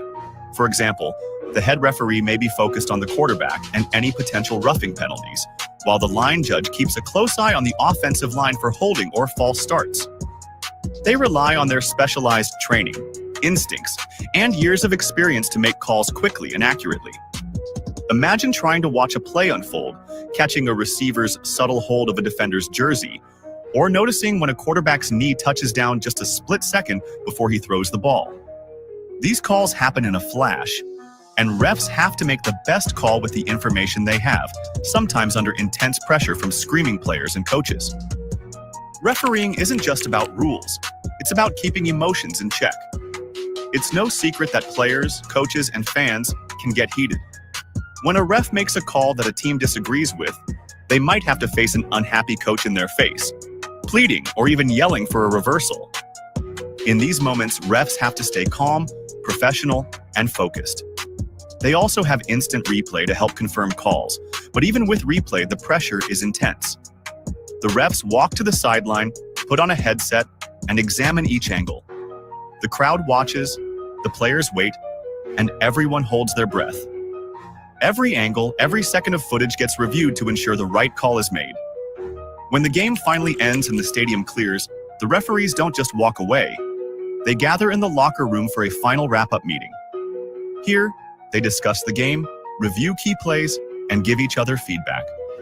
This is where they'll address any tricky calls or even moments where they could have done something differently. They'll also often get feedback from the league itself, which closely monitors officiating performance. The league's evaluation can determine future assignments for the refs, so every call truly matters. Once the post-game wrap-up is complete, it's time to head home, or maybe straight to the next city. Refs in the NFL don't typically have a home base. They're assigned to games all over the country, so travel is a big part of the job. And then, even as they're just getting home, they're already preparing for next week's game. Reviewing films, learning about new player tendencies, brushing up on rule changes. It's a constant cycle of preparation, precision, and focus. From early morning workouts and intense mental preparation to handling the pressures of game time, a day in the life of an NFL ref is a relentless, high-stakes experience. They may not be the stars of the show, but without them, the game couldn't go on. So, the next time you see a ref make a big call, remember everything that goes into just one day in their lives. With that said, Thanks for watching, subscribe, and until next time.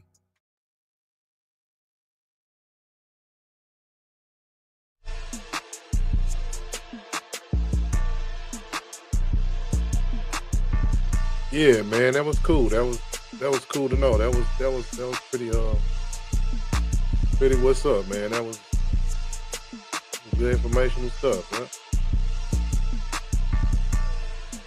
I can truly say, referees, I know they don't rarely be home, man. They rarely be home, man. Rarely. They always traveling, always on the road, trying to make the right calls, the right decisions, man. That is, I don't know, man. You know, like I say, man, it's always referees, man. They seem like they always just old. I mean, not dusty old, but you know, just up in age, a little seasoned. But they in good shape. They can run and keep up with the players on the sideline. Amazing. Really is. But they be old. Be kind of old, man. Don't know why. They just be old. Light years. But yeah, the referees, man, they run up and down the field like they just got good youth. And I noticed they have to exercise. I've seen some of the referees be looking buff, dog. Some of them be looking buffed up, you know what I'm saying? So I don't know. It's a good experience, you know what I'm saying? Let's see what's going on with this. Big 12 football officialing All Access. Let's check this one out, man. Let's see what this one is about.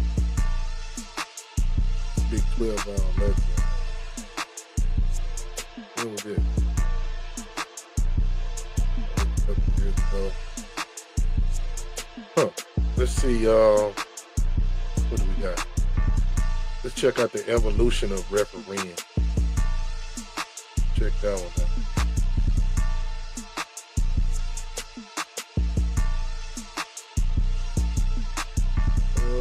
Man,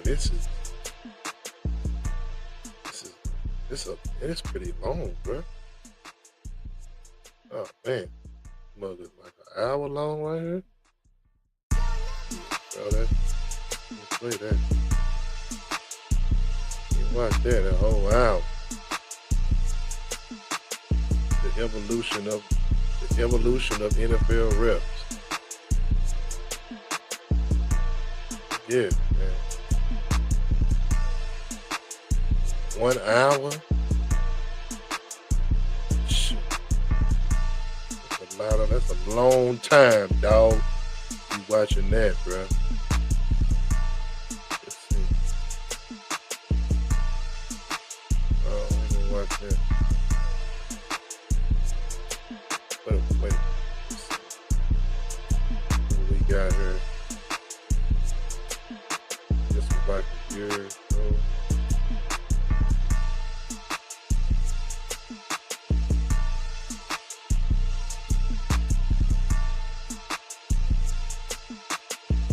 See.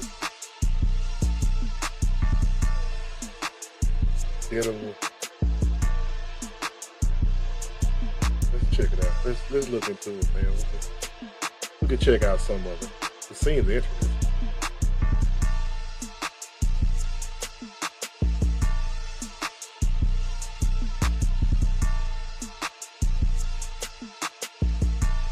I tell you what, now, you know what?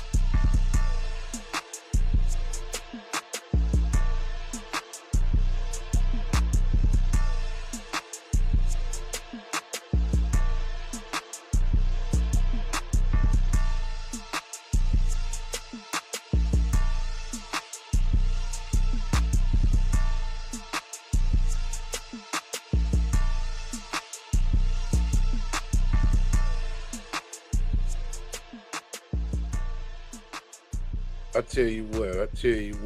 tell you what. 1 second. Let me see. Tell you what. Let me go back.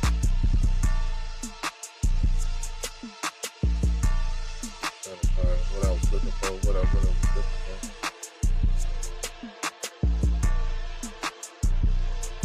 for. I seen that. It was popping up. What was it? Where is it at? What was it?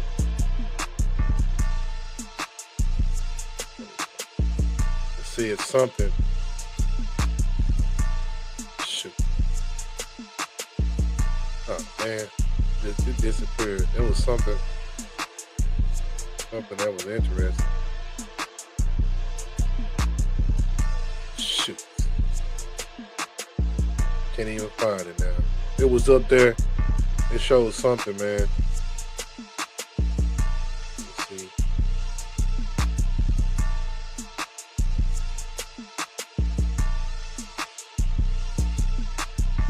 Yeah, it just disappeared, man. It definitely disappeared. Let me see.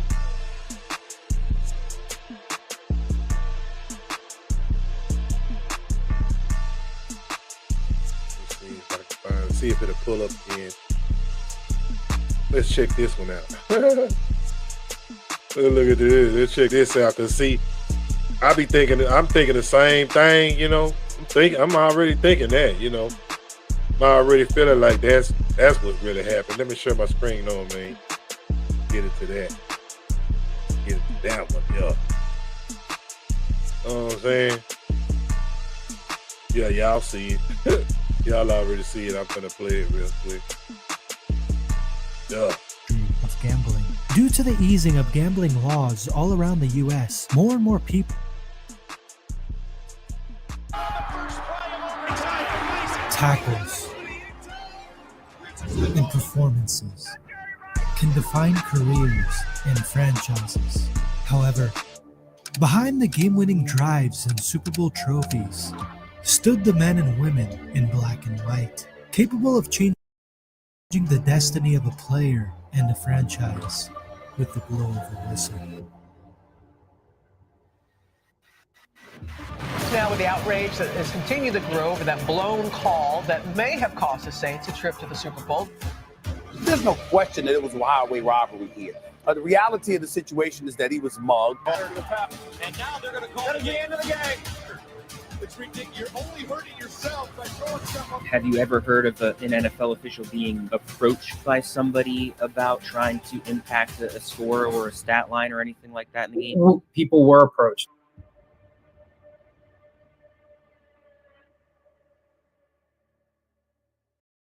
Every sport has a dark side, and that's why I'm launching a new channel all about pro baseball, covering The couple was crime, shot several hours later. They have identified that person as former Major League Baseball pitcher Danny Serafini. And most famously paid members of the Chicago White Sox to throw games in the 1919 World Series. and more. If you guys are interested, click the link in the description below, where I have a brand new video premiering very soon. Thanks so much for all your support. And now, let's get back to the video. Referees navigate a minefield of intense pressure as they strive to make split-second decisions that can change the course of a game. From franchise-altering mistakes to the intense scrutiny of passionate fan bases, we'll navigate the tumultuous terrain where every call carries monumental consequences. As sports betting continues its meteoric rise, whispers of corruption have crept into the realm of officiating. Former NFL Vice President of Officiating, Dean Blandino, dropped a bombshell in an interview with CBS. Have you ever heard of an NFL official being approached by somebody about trying to impact a score or a stat line or anything like that in the game? We've had situations and people were approached, and we've always told our game officials, because someone sees them and those are the NFL officials, and then you never know. You just don't know who you're going to come across. Confirming that referees had been approached about rigging games for gambling purposes. However, no man's family should ever feel threatened by a mistake he made at work. But in a billion-dollar industry like the NFL, the margin for error simply doesn't exist. It can get pretty dark for referees around the NFL, but the results of their mistakes can redirect a franchise entirely too. These are the moments that haunt the NFL and its officials in a career endured under the microscope.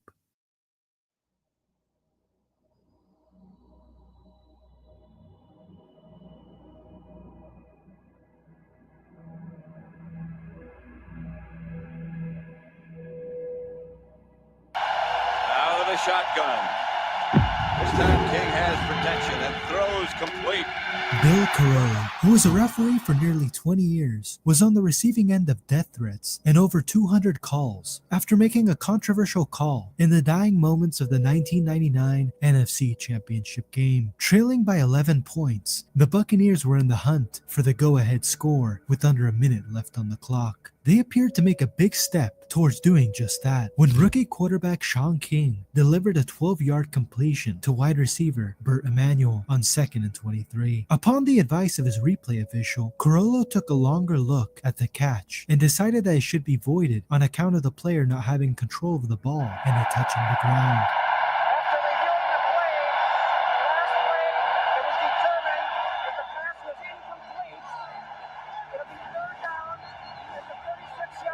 He commented after the game that the tip of the ball hit the ground and that by rule, you cannot use the ground or have assistance from the ground to make a catch. The decision to void the catch stopped the Buccaneers in their tracks and ultimately took away any chance of winning the game. Although it is worth noting that allowing the catch to be completed would also not have guaranteed them winning the game. Of course, fans who were distraught at having lost the NFC Championship game gladly latched on to Bill Carollo as public enemy number one. Bill Carollo found himself in a terrible situation where his professional duties collided with his personal life. He was on the receiving end of death threats and endless calls to his unlisted phone number, even forcing him to take his children out of school. While no one wants a game's outcome to hinge on a referee's call, Carollo's case highlighted the complexities referees face. Despite technically correct rulings, Carollo bore the brunt of fan frustration. The subsequent rule change by the NFL acknowledged the ambiguity in the laws and the impact on teams like Tampa Bay, offering insight into the difficult position referees navigate amidst the fervor of professional football.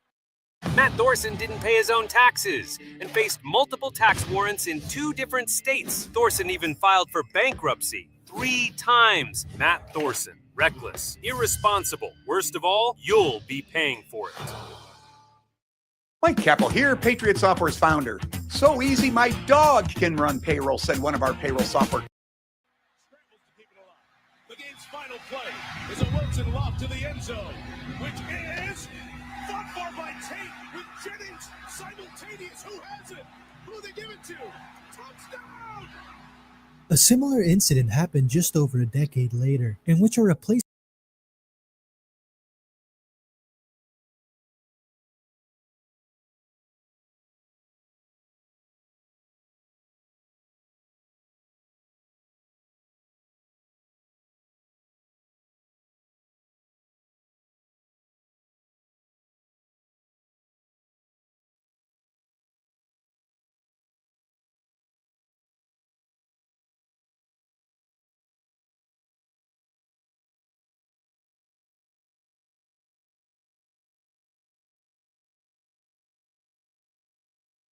officiating the game, but a dispute between the officials union and the NFL had resulted in a lockout of regular officials. The stand-in guys had their fair share of problems, but none more magnified than the brutal end to this game. The game in question took place under the bright lights of Monday Night Football, pitching the Seattle Seahawks against the Green Bay Packers. Trailing by 5 points, the Seahawks' chances of winning looked slim as they faced a 4th and 10 from the Green Bay 34-yard line, and just 8 seconds left on the clock. As the clock ticked over to 0, Russell Wilson launched an ambitious pass into a crowded end zone. Several players had a chance to grab the ball, with Packers safety M.D. Jennings getting the best look. Jennings got both hands on the ball, but not before Seahawks receiver Golden Tate also managed to plant a hand on it. Whilst Jennings appeared to have wrapped both arms around the ball and maintained control to the ground, Tate's presence in the pile added enough confusion to the situation to cause chaos. 2 referees, both replacement officials, standing in amidst the union struggle, stood over the ball and took a second to make up their minds. Then at the exact same time, Easley signaled for a touchdown and the other signaled for a stoppage of the clock.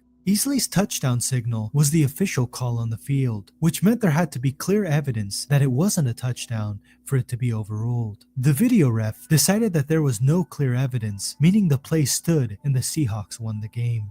In that high-pressure scenario, Lance Easley made a mistake. His decision to award the touchdown essentially signaled that he had seen sufficient evidence to do so, resulting in that being the call on the field. Anyone looking back at this footage can see that such sufficient evidence surely didn't exist. For his mistake, the Packers lost the game, but Easley paid a bigger price. Easley faced severe consequences for his error, enduring a relentless barrage of scrutiny, including journalists digging through his trash, death threats, and phone calls, that led to a battle with depression and post-traumatic stress disorder. His personal life crumbled, resulting in a split from his wife of 28 years and a medical leave from his job. Just like Carollo, the mistakes made on the football field had carried over into his personal life in devastating fashion, changing his life forever.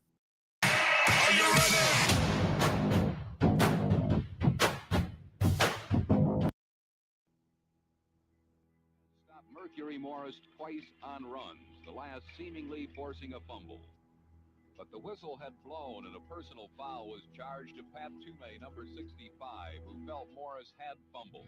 And it's not just fans who can apply the pressure. In 1975, Jerry Bergman landed in the crosshairs of Buffalo Bills owner Ralph Wilson after the ref made a big call in the Bills game against division rivals Miami Dolphins. The incident stemmed from a fumble by Dolphins player Mercury Morris, who had been upended and let go of the ball upon landing on his head. The ball was recovered by a Buffalo player and returned into Miami's half. Much to the dismay of Wilson's Bills, Bergman overruled the fumble on account of the Dolphins player being technically down by contact at the moment that his head hit the turf. The ball was returned to Miami, who scored a touchdown 2 plays later, thus marking Bergman as the villain of the day.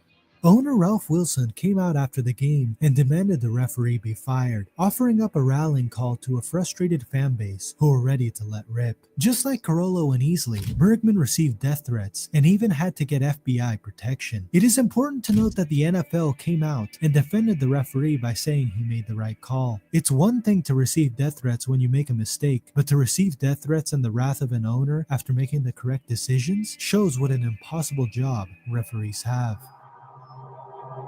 Over the latest case of violence connected to pro football. Only in this case, it wasn't the players. It was the fans in the stands. What the officials need to do is they need to get on the PA and get control of this game and get control of the fans. They're letting it get out of control. Referees have thrust themselves into the limelight for all sorts of different reasons, but few got the fans riled up as badly as the infamous Bottlegate game. In 2001, the Jacksonville Jaguars were visiting the Cleveland Browns. Tim Couch and the Browns were 6-6, needing a win to keep their playoff chances alive. Trailing 10-15, Cleveland had the ball and were driving downfield before facing a tough 4th down conversion with the game on the line. Couch dropped back in the pocket before finding receiver Quincy Morgan for a 3-yard completion. The Browns got the 2 yards they needed to keep the drive alive, and fans in the stands were starting to anticipate a late score to give them a desperately needed win. However, 2 plays later, referee Terry McCauley halted the game to announce a review of the 4th down conversion. This seemed perplexing since the play had already been over and 2 plays had since passed, making a review seemingly impossible. Nevertheless, McCauley explained that the signal from the replay booth to inspect the play had been received before the subsequent snap, rendering the review still a viable option. Enraged, the Browns fans started to launch whatever they could find down onto the field in protest. The retaliation was so disruptive that the game was ended nearly a minute early. Players and officials dashed off the field, allowing the Browns fans to continue their riot with an empty field, with referees being battered by beer bottles as they made their way into the tunnel. That was until the league office demanded that the game had to be completed, so both teams, and now endangered referees, were forced back onto the field to wrap it up. Jacksonville took a couple of knees, the clock hit 0, and that was all she wrote. The scene was tough for Browns fans, and understandably so, given the confusion. McCauley remained firm in his decision afterward, but for those in the stands that day, it didn't soften the blow.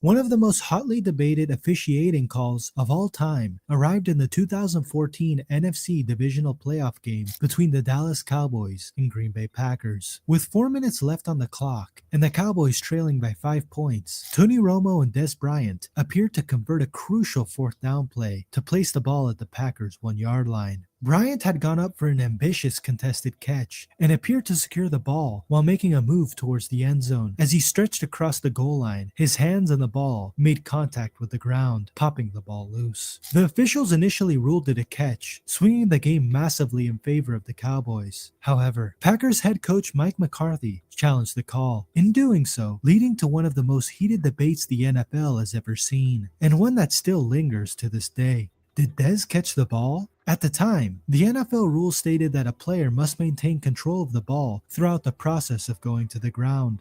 The decision to overturn the call was huge in the context of the game, sparking outrage amongst Cowboy fans who were watching their season slip away in front of their.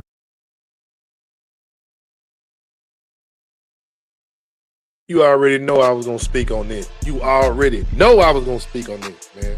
Come on now. We knew that everybody in America knew it was a catch. Yeah, Dez caught it. Straight robbed us, man. Talking about some riggery. I mean, just straight robbed us, man, on national TV. And why people be the Cowboys did Cowboys. Bro, we literally got robbed years ago. We get robbed pretty much all the time. Can we get a break? That's what I'm saying. Zebra gang, dog. You can't go against the Zebra gang, bro. Zebra gang is running the thing. You know what I'm saying? Zebra gang is running the game. You know what I'm saying? Like, plain as day. Dez caught it, bro. You know what I'm saying? It was a catch, dog. Know that was a catch, bro. But hey, I know it's in the past, but it still lasts. To this day. You know what I'm saying? Like I say, man. Yeah. Boo to the dang Zebra gang. They definitely screwed us on that, man. We got screwed over, bro. Did my boy Brian bad, man. Did my boy Dez real bad on that. You know I had to say something about that.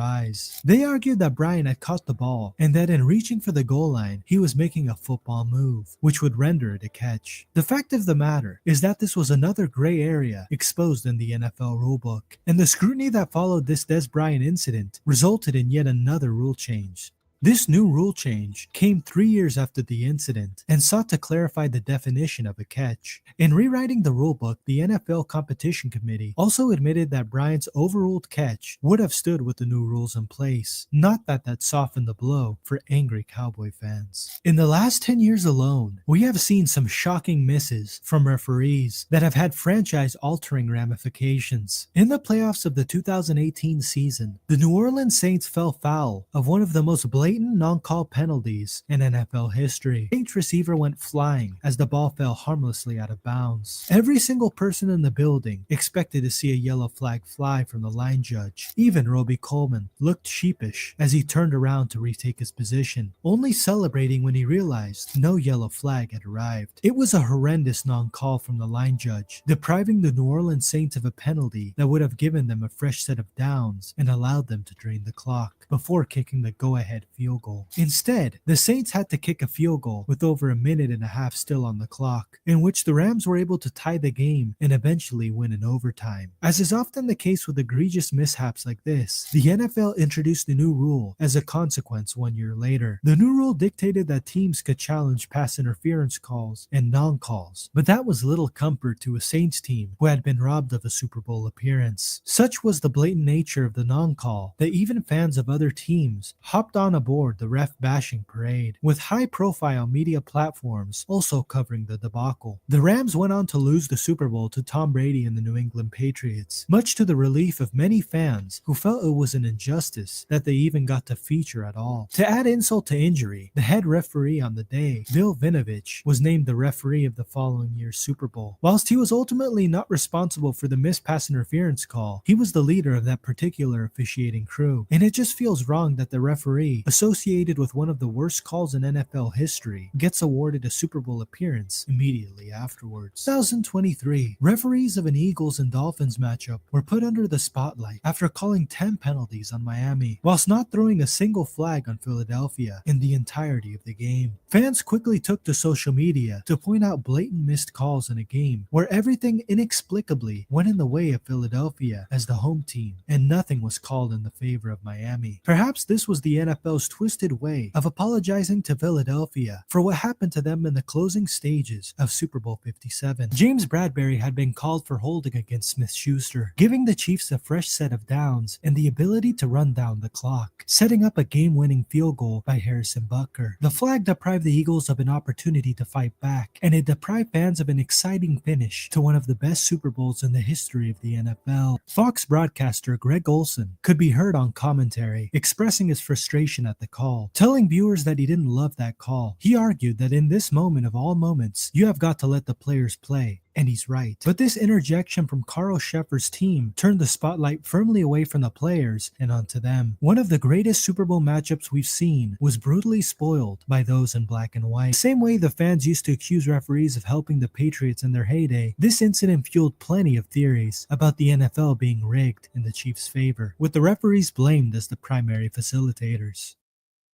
Our bookstore is like a portal. It's neo-Victorian, it's steampunk. And we wanted our Wix website to be too. I'm Jenna. Love them or loathe them, the Zebras hold an immense amount of power in the outcome of NFL games. Spectacular moments of magic can be completely undone by the misjudged arrival of a yellow flag, unfairly tilting the game towards an undeserving team. One incorrect decision by a referee can prove devastating in the context of a franchise's history, but it can also dictate the flow of money in the ever-growing industry of gambling. Due to the easing of gambling laws all around the US, more and more people are entering the world of sports betting. According to the American Gaming Association, approximately 73.5 million American adults were expected to have bet on the 2023 NFL season. That works at around 1 in 4 people in the States. The presence of gambling is clear to see, with the likes of DraftKings and FanDuel constantly popping up as sponsors throughout the world of American sports broadcasting. In 2021, the NFL itself signed huge sponsorship deals with DraftKings and 2 other gambling companies. In a world where NFL players were being banned for betting on even college football games, the NFL was getting into bed with the biggest names in the sports betting industry. It was a fine line for them to tread, but money will always win out. Unsurprisingly, the growth in sports betting eventually found its way to officials, with ex-NFL Vice President of Officiating, Dean Blandino, confirming in an interview with CBS that referees had been approached about rigging games for gambling purposes. The Tuck Rule game, as it was named, instantly became a significant moment in NFL history, triggering Raiders fans' anger at being robbed of the chance to continue on to a Super Bowl run. The anger brought the NFL's rulebook into the limelight, with many pointing to flaws in the definition of the Tuck Rule. In response to the criticism, NFL owners voted to eliminate the rule, but only 12 years later in 2013, a move that would have done absolutely nothing in consoling Raiders fans who couldn't let go of the injustice of that day. It's moments like these that emphasize how susceptible the NFL would be to corrupt referees. At the end of the day, it is the referee's subjective opinion in a rapidly passing moment that can change the outcome of a game. Despite there being no cases of it in the pro game up to this point, it is no surprise that fans often jump to conclusions that the NFL is rigged or that referees are being paid off. It is just such an easy narrative to spread when looking for someone to blame.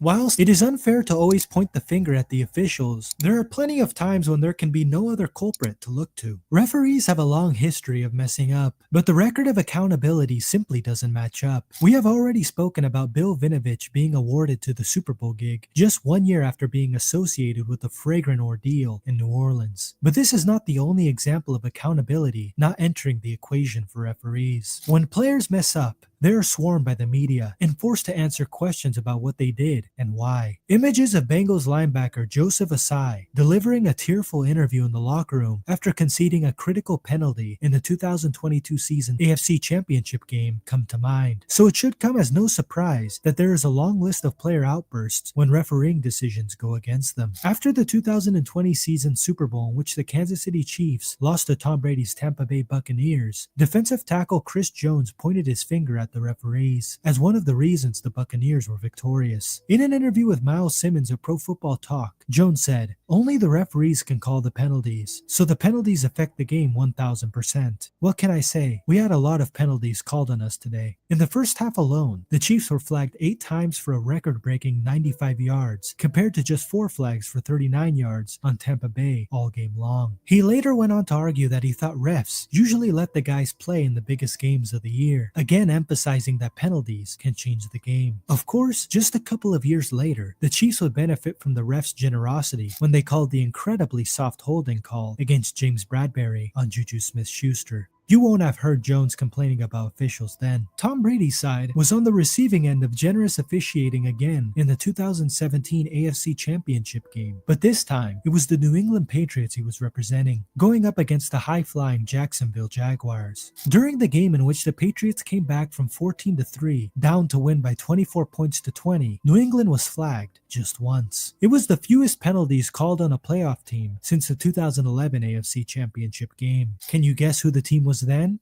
Correct, New England. Jaguars cornerback AJ Bouye told ESPN after the game, "You all see it. I got players hitting me up in the NFL saying the same thing." He went on to claim that he saw several circumstances where a Patriots player should have been flagged, but the official opted not to call it. Fan theories then picked up even more steam after seeing a referee smiling in the middle of a Patriots touchdown celebration, and another seeming to go out of his way to congratulate Brady after the final whistle. A more vocal critique against refs came from Kansas City Chiefs tight end Travis Kelce after their narrow divisional round loss in the 2016 season. The Chiefs had appeared to score the game-tying 2-point conversion when a flag appeared and the officials ruled out the play because of an offensive holding call against left tackle Eric Fisher. The call wiped the score off the board and pushed the Chiefs back by 10 yards, making the required 2-point conversion a much harder challenge. Alex Smith's attempt was then batted down by the Steelers, sending them through to the AFC Championship game. Travis Kelce was incensed by the decision, using his post-game press conference to lay into the refs. He called the decision ignorant and said that he felt the official had made the call because he felt bad for James Harrison falling on the ground. Kelce went on to say that the ref, number 51, shouldn't be able to wear a zebra jersey ever again. He shouldn't even be able to work a Foot Locker. Unsurprisingly, he was fined for these comments. If you've ever dreamed of owning an apartment complex and you live near one of these cities, then you've got to see the same ad that I saw. Players can be expected to lash out with anger after decisions go against them, but there are also plenty of cases where they are simply pleading for fairness in the game and accountability when it goes wrong. After the Los Angeles Chargers' disastrous 2022 playoff loss to the Jacksonville Jaguars, Joey Bosa was fined $55,000 for unsportsmanlike conduct and for unleashing on the refs after the game. He himself was penalized heavily in the game, but one of these was due to him slamming his helmet on the ground because of what he felt was a missed call on the Jaguars. Bosa told ESPN that he thinks there just needs to be more accountability. He also took accountability for his own actions, and had he left it there, he might have avoided the hefty fine. Instead, he went on to say, "I mean, if I say something to them, I get a $40,000 fine. But if they blow a call that ruins an entire team's season, they'll probably be back in the locker room after the game like, haha, got that asshole. Oh yeah, got him 15 yards. What a loser." This felt like a pretty clear example of a player finally letting his emotions get the better of him and not being able to hold his tongue. And in doing so, he provided his point perfectly. He was given a hefty fine and the ref slipped off without another look. Clay Matthews was handed a similar fine in 2019 after he took to Twitter to explain that the storyline for the 2019 season continues to be the ref's inability to make the accurate and correct calls week in and week out. He demanded that something must change and singled out Al Riverin, the NFL Senior Vice President of Officiating, as a problem. Despite others also voicing their concerns about the status of officiating in the league, the only action taken was a $12,500 fine for Clay Matthews. For players in the NFL, it is an impossible situation. They stand to lose so much off the back of questionable refereeing decisions, but are simply told to shut up and get on with it when they happen. There is no platform for them to voice their frustrations, and if they do, they are charged with significant fines. The instances of players speaking out, like Matthews and Bosa, are few and far between, but their outbursts are surely a reflection of the general consensus amongst NFL players. Several years have passed since Matthews' Twitter rant, but you would be hard-pressed to find someone who told you that the standard of officiating has stopped being a problem. Too often, the Monday headlines are discussing referee mishaps, and the lack of accountability has to be driving the players mad. In 2023, one ref in particular kept finding the spotlight for all the wrong reasons. Brad Allen and his crew first made a name for themselves in the December clash between Kansas City and Green Bay by missing a crystal clear pass interference call against Marquez Valdez-Scantling with under a minute to go. The Chiefs receiver had gotten behind the defense and had a shot at collecting a bomb from Mahomes inside the 10-yard line, only for the Packers cornerback to clamber on his back before the ball had arrived and pulled him to the ground. It was an obvious call for defensive pass interference, and it was not missed by NFL fans, who were quick to criticize Allen's crew. The same fans also picked up on several other calls in that game, including the crew stopping the clock when Valdez-Scantling appeared to be clearly pushed backwards out of bounds, with 19 seconds left on the clock. With the Chiefs receiver being clearly tackled and thrown backwards out of bounds, the clock should have continued to run, but instead, it was stopped, massively helping the Chiefs this time around. Allen then found himself at the forefront of more refereeing controversy a month or so later, as he made an inexplicable mistake that cost the Lions a Week 17 victory over the Dallas Cowboys. After scoring a touchdown with 27 seconds remaining to take them up within 1 point, the Lions successfully converted a 2-point conversion to go up by 21-20. It was an ingenious play where offensive tackle Taylor Decker caught the pass in the end zone. However, it was called back after Allen's team ruled that Decker never reported as eligible. The only problem for the officials is that there were a few cameras on them the whole time, and the whole world could see Decker, Dan Skipper, and Penei Sewell all approach Allen before the play. It was clearly a well thought out play by the Lions, designed to fool the opposition, and it did just that. Unfortunately for them, Brad Allen's incompetence proved to be the downfall of the play, with the ref claiming after the game that the wrong person reported as eligible. He argued that number 70, Dan Skipper, reported as eligible and not 68. It was a remarkable moment where Brad Allen's negligence was clear to see as the reason why Detroit were deprived of a win. But there were no repercussions for him. Instead, he was given a Week 18 primetime game between the Baltimore Ravens and the Pittsburgh Steelers, which had playoff implications. Widespread criticism from media personnel and fans alike did mean that Allen's crew were downgraded from officiating any playoff games. But the fact that it was external pressure that forced this tells you all you need to know about the attitude towards officials in the NFL.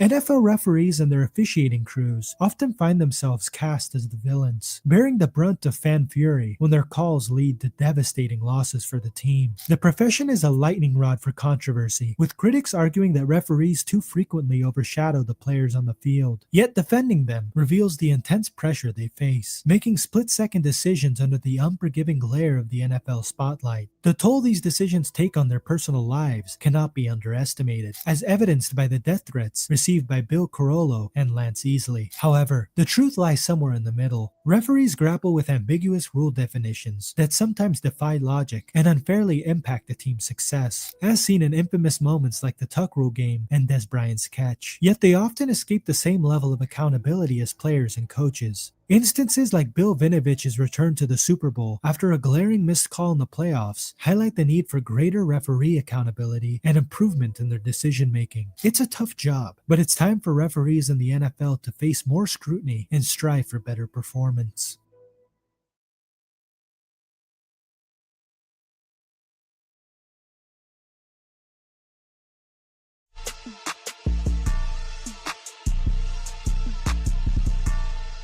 I actually like how the referee at the end of the video, the referee, he got I actually liked at the end of the video, the referee got hit in the head with the ball.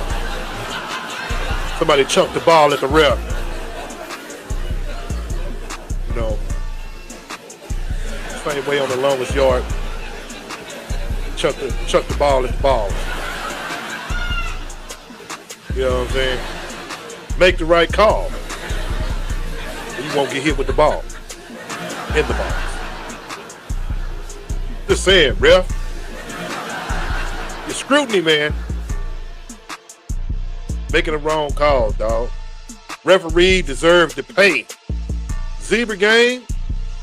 Y'all think y'all really running stuff. Yeah, we see y'all on the field making all the calls and thinking you running the game, but somebody out there is just literally crazy, dog. They gonna say F the ref and get rid of the zebra game if you blowing the game on some blatant calls. got the fans out here knowing damn well there's supposed to have been a flag or whatever, and you do the opposite.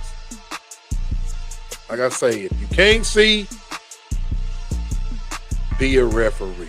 You know what I'm saying? That's all I can say. Can't see, be a referee. It's ridiculous. All I can say. Somebody got to pay the price for the wrong people in the stripes. You know what I'm saying? Somebody got to pay the price. Maybe the guys are really crooks in stripes. Maybe that's it. You know, they always put the stripes on the criminals. Maybe looking at them. Biggest criminals of all. Zebra game. Referees. But like I say, man, a lot of cheating been going on. Something gonna have to happen. They trying to keep the game exciting, but people is not fooled by the riggery, man. Even the NBA lost a lot of money on the All-Star game. Nobody watched the All-Star game. Nobody was even in the stands, bruh. Sports look like dying, falling off, man. Too much scrutiny, too much favoritism-ish, too much story, easy book to read stuff, bruh. You know what I'm saying? Starting not to even get exciting that much anymore. Really not. Just being real. Something need to change. Somebody need to be fired. Something got to happen. People just not even interested anymore. What's going to happen is people about to run out with the money, stop buying merchandise, stop buying, you know what I'm saying, all this stuff to continue to the game, feeding into the bull. You know what I'm saying? But yeah, that's the end of the Zebra Gang show, man. You know what I'm saying? We done talking about the Zebra Gang because you get upset, man, talking about these guys, man, because they ain't doing right. Y'all ain't doing right. Y'all ain't right. You know what I'm saying? Y'all know y'all up under oath. You know what I'm saying? But moving on to the show, man. Moving on to the last parts of my show. Let's get into some do you know real quick, you know. Do you know? Let's get into some do you know real fast. You know what I'm saying? A little black history, do you know? Did you know the NFL fired every black player in one night? Baby, no explanation, no announcement, no paperwork, no press release, just a racist handshake deal between millionaire team owners in 1933, causing the league to go all white overnight. A conspiracy they never apologized for, did they, Colin? This is a story about how the NFL is better with black men in it. This dummy, let's call him George, was born in 1896 in West Virginia. He got rich owning 57 laundromats before buying Boston Braves, later the Washington Redskins in 1932. But George had a problem. He wanted to market his team to the racist South. So black players to him were bad for business. So he made a gentleman's agreement with every NFL team owner. No black players, period. Stars like Joe Lillard of the Chicago Cardinals and Ray Kemp of the Pittsburgh Pirates cut, and the NFL became a white-only league. Even though owners like Halas wanted Kenny Washington, a UCLA star who in 1939 led the nation with 1,370 yards of total offense and was called the greatest player they'd ever seen. But George said, we'll sign Negroes when the Harlem Globetrotters sign whites. But then the LA Rams tried to move into the Coliseum. Black journalists like Hallie Harding rallied, and the NAACP organized advocating for black taxpayers, and black city councilmen said no black players or no league. The Rams caved. They signed Kenny, who at 27 had bad knees but still rushed for 859 yards. But what about George? He held out 16 more years until Attorney General Robert F. Kennedy said integrate or lose the DC Stadium, which was federal land. So George drafted Ernie Davis, the first black Heisman winner in 1962. But Ernie said, nah, not for no racism. He was traded to Cleveland, where he signed the most lucrative deal for a rookie at that time. Star player Bobby Mitchell replaced him. George died in 69, his team having only 3 winning seasons in 23 years. Racism isn't just evil, it's expensive. And when you exclude black excellence to protect your ego, everybody loses. Here are our NFL trailblazers in real. Yeah, man. Black history or do you know real? That was some black history, do you know? If you didn't know that, you do know now. You know what I'm saying? Black history, do you know? That's something you gotta know. You needs to know. Something you should know, man. Definitely gotta know. On some do you know. Let's get into some more do you know, man. Travis Frederick passed away, man. You know he was dealing with a disease, man. He had. That's why he had to stop playing football pretty early for the Cowboys. I can truly say, man, the Cowboys' offensive line was not the same when they lost Travis Frederick, man. They kind of went into, trying to find a good center. But the Cowboys are trying to get back to where they used to be with that offensive line. But losing Travis Frederick, man, was a good one, man. Just a moment of silence.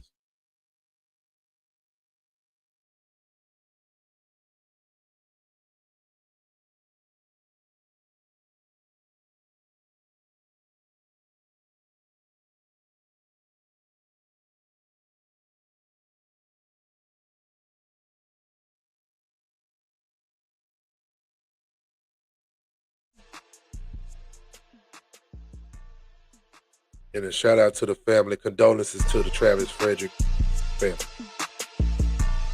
Okay, getting into some more. You know what I'm saying? Let's get into some GOAT moments real quick. Yeah, we got a little GOAT. We got a little GOAT moments, you know what I'm saying? I ain't say GOAT, I say GOAT, you know what I'm saying? GOAT is training, you know what I'm saying? She do got some training coming up. What's really?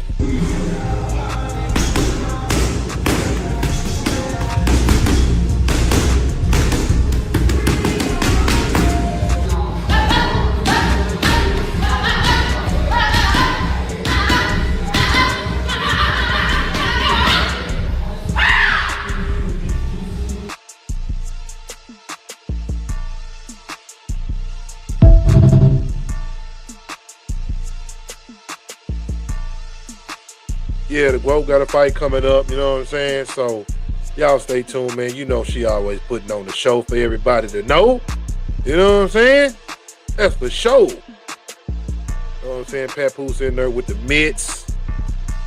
You know, Papoose, man. Happy for you, brother, man. I'm happy for you, brother. Man, that is what's up, bro. Wow, way to bounce back, my brother. Moving on, man. Speaking of fights, man, we got some fights listed. Some fights listed coming up this fight week. You know what I'm saying? Ryan Garcia versus, they call him Burrito or whatever, but that is not his name. Barritas Russell, you know what I'm saying? Aricata and Hutchins and Martin. Wow, Martin is fighting again. You know what I'm saying? Let me get this off the screen real quick so you can see. Yeah, Martin getting ready to fight again. Okay, all right. We got some fights coming up this week. Okay, we got some fights coming up this week. You know what I'm saying? Nothing wrong with that. Good weekly fights, man. You know what I'm saying? See, it's gonna be interesting. What we gonna see.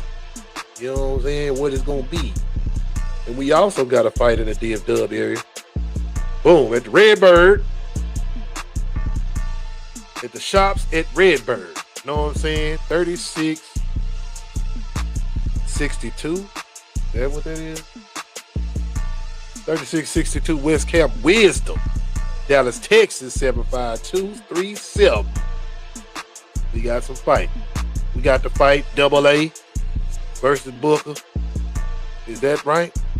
Is that AA versus Booker? Let me see. That one. Yeah. AA versus Booker. So we got Dallas's own fighters coming up, man. Joshua Jenkins, you know, one of the top fighters in Dallas, you know what I'm saying, too, coming with it, you know what I'm saying? So we got a love fight coming on, and even in the city, you know what I'm saying, entertainment. Y'all go get them tickets, man. That will be this Saturday, you know what I'm saying? Y'all check it out, live professional boxing, dog. at the shops of Redbird, man. So doors open up at 6 p.m. You know what I'm saying? So get there at 4 and 5. You know what I'm saying? Because it's going to be live. You know what I'm saying? But that is what's going on in Dallas, Texas. You know what I'm saying? If you from Dallas, you know what I'm saying, you definitely should know about this fight. But yeah, moving on, man. Get it on to my other point of the show. We're going to tap into the future a little bit. Let's tap into the future, man, and see what's going on with these youngsters, man. Because we got some devastating young talent out here. Devastating young talent. But check out Lil Hizzy. This is crazy. Oh, he ain't looked down once. The fake pass and cut. Woohoo! Go with it, stop. You might have already seen this move on SportsCenter. He got the Magic Johnson type of dimes. You all know about that ninja Lil Hezzy. Yo, his IG is bananas. Give me three. Swing, penny, off balance, into the step back. Swing, behind the back cross, attack retreat, swing, heavy tween. Flow the game, shmoney. Outlet, Lil Hezzy styling on him. Top phenoms in the country, zoo team. I don't know what's in the water in Illinois, but they be putting out some ballers. Saucy. Lil Hezzy, step back. Hold that. Okay, let's give him a little special effects. Yep, coming down trotting, snatch. Yeah, that boy good, Shout out to Lil Hezzy. I see you, beloved.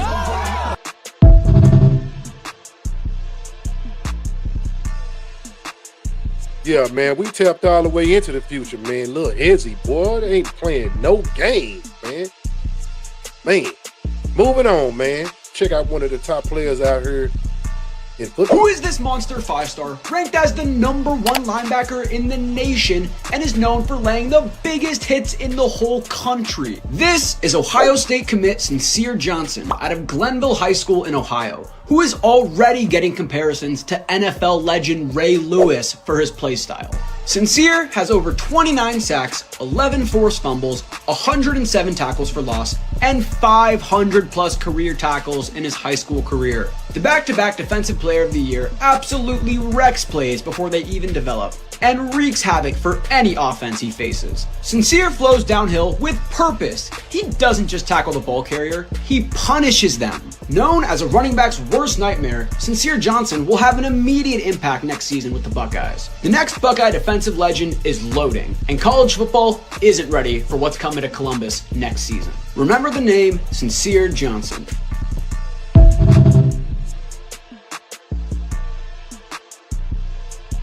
Man, he got the name and everything. He's very sincere, you know. Sincere Johnson. Yeah, he's sincere, all right, about that position he's playing.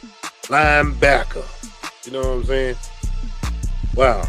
Amazing to know there's a kid out there that's in the same category as Ray Lewis. Yeah, bro, that's really, really doing something, bro. I can't even deny that. Ohio State and Ohio kid. Shoot. He staying home. He ain't going nowhere. Moving on. We got a kid in North Texas area, man, out here in Dallas. North Texas, I say.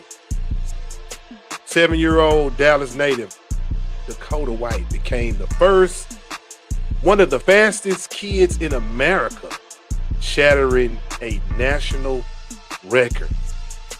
I mean, straight shattering it. You know what I'm saying? Broke a record most people dream about. You know what I'm saying? Little powerhouse from Dallas, trained by her dad since she was 3 years old, man. Fastest girl in America for her age. Her relay team sprinted 4x4 meters. You know what I'm saying? In a sizzling 5 5'9.8.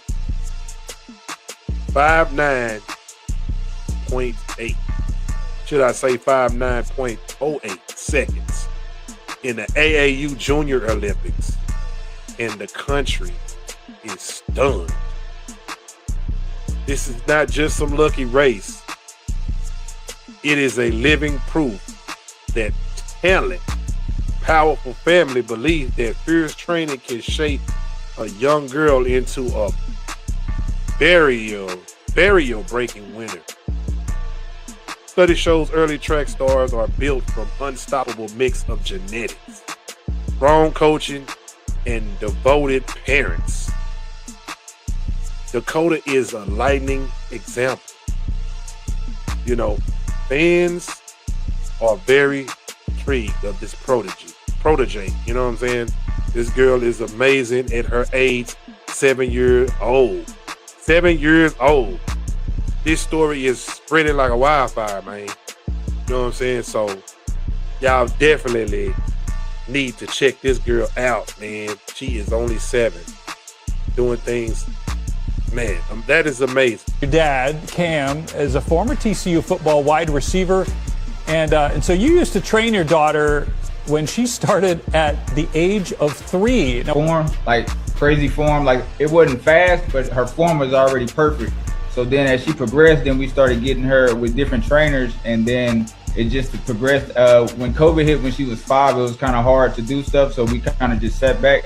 And then when she turned 6, we were able to go, and then she had a successful year. We were on, you guys did a story last year when she was 6. She's 7 now. So it was just an amazing. So it is, man. Beautiful to know. Something in them genetics, something people say is something out here in the water. It's possible, man. We got that good water out here in North Texas. We got that, we got speed to believe. You know what I'm saying? It's nothing new. But, genetics can play a big part of that, So, man, shout out to the White family, Man, keep doing your thing, baby girl, man. You definitely are Shakira. You know what I'm saying? Shakira Richardson. How you pronounce it? Is it Shakira? Shakari? That's what they be trying to say, you know what I'm saying? But like I say, man, the future is yours. And the future is here. But that's the end of my show, man. You know what I'm saying? Can't hold y'all too long, man. Thank y'all for coming out, man. You know what I'm saying, for tonight. Follow me as I follow my Heavenly Father, man, and I'm up out of here.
square business. The love that I have for my city is unmatchable. You gotta come to the cliff if you ever come to Dallas, bro. It's time to show the world what they've been asking for.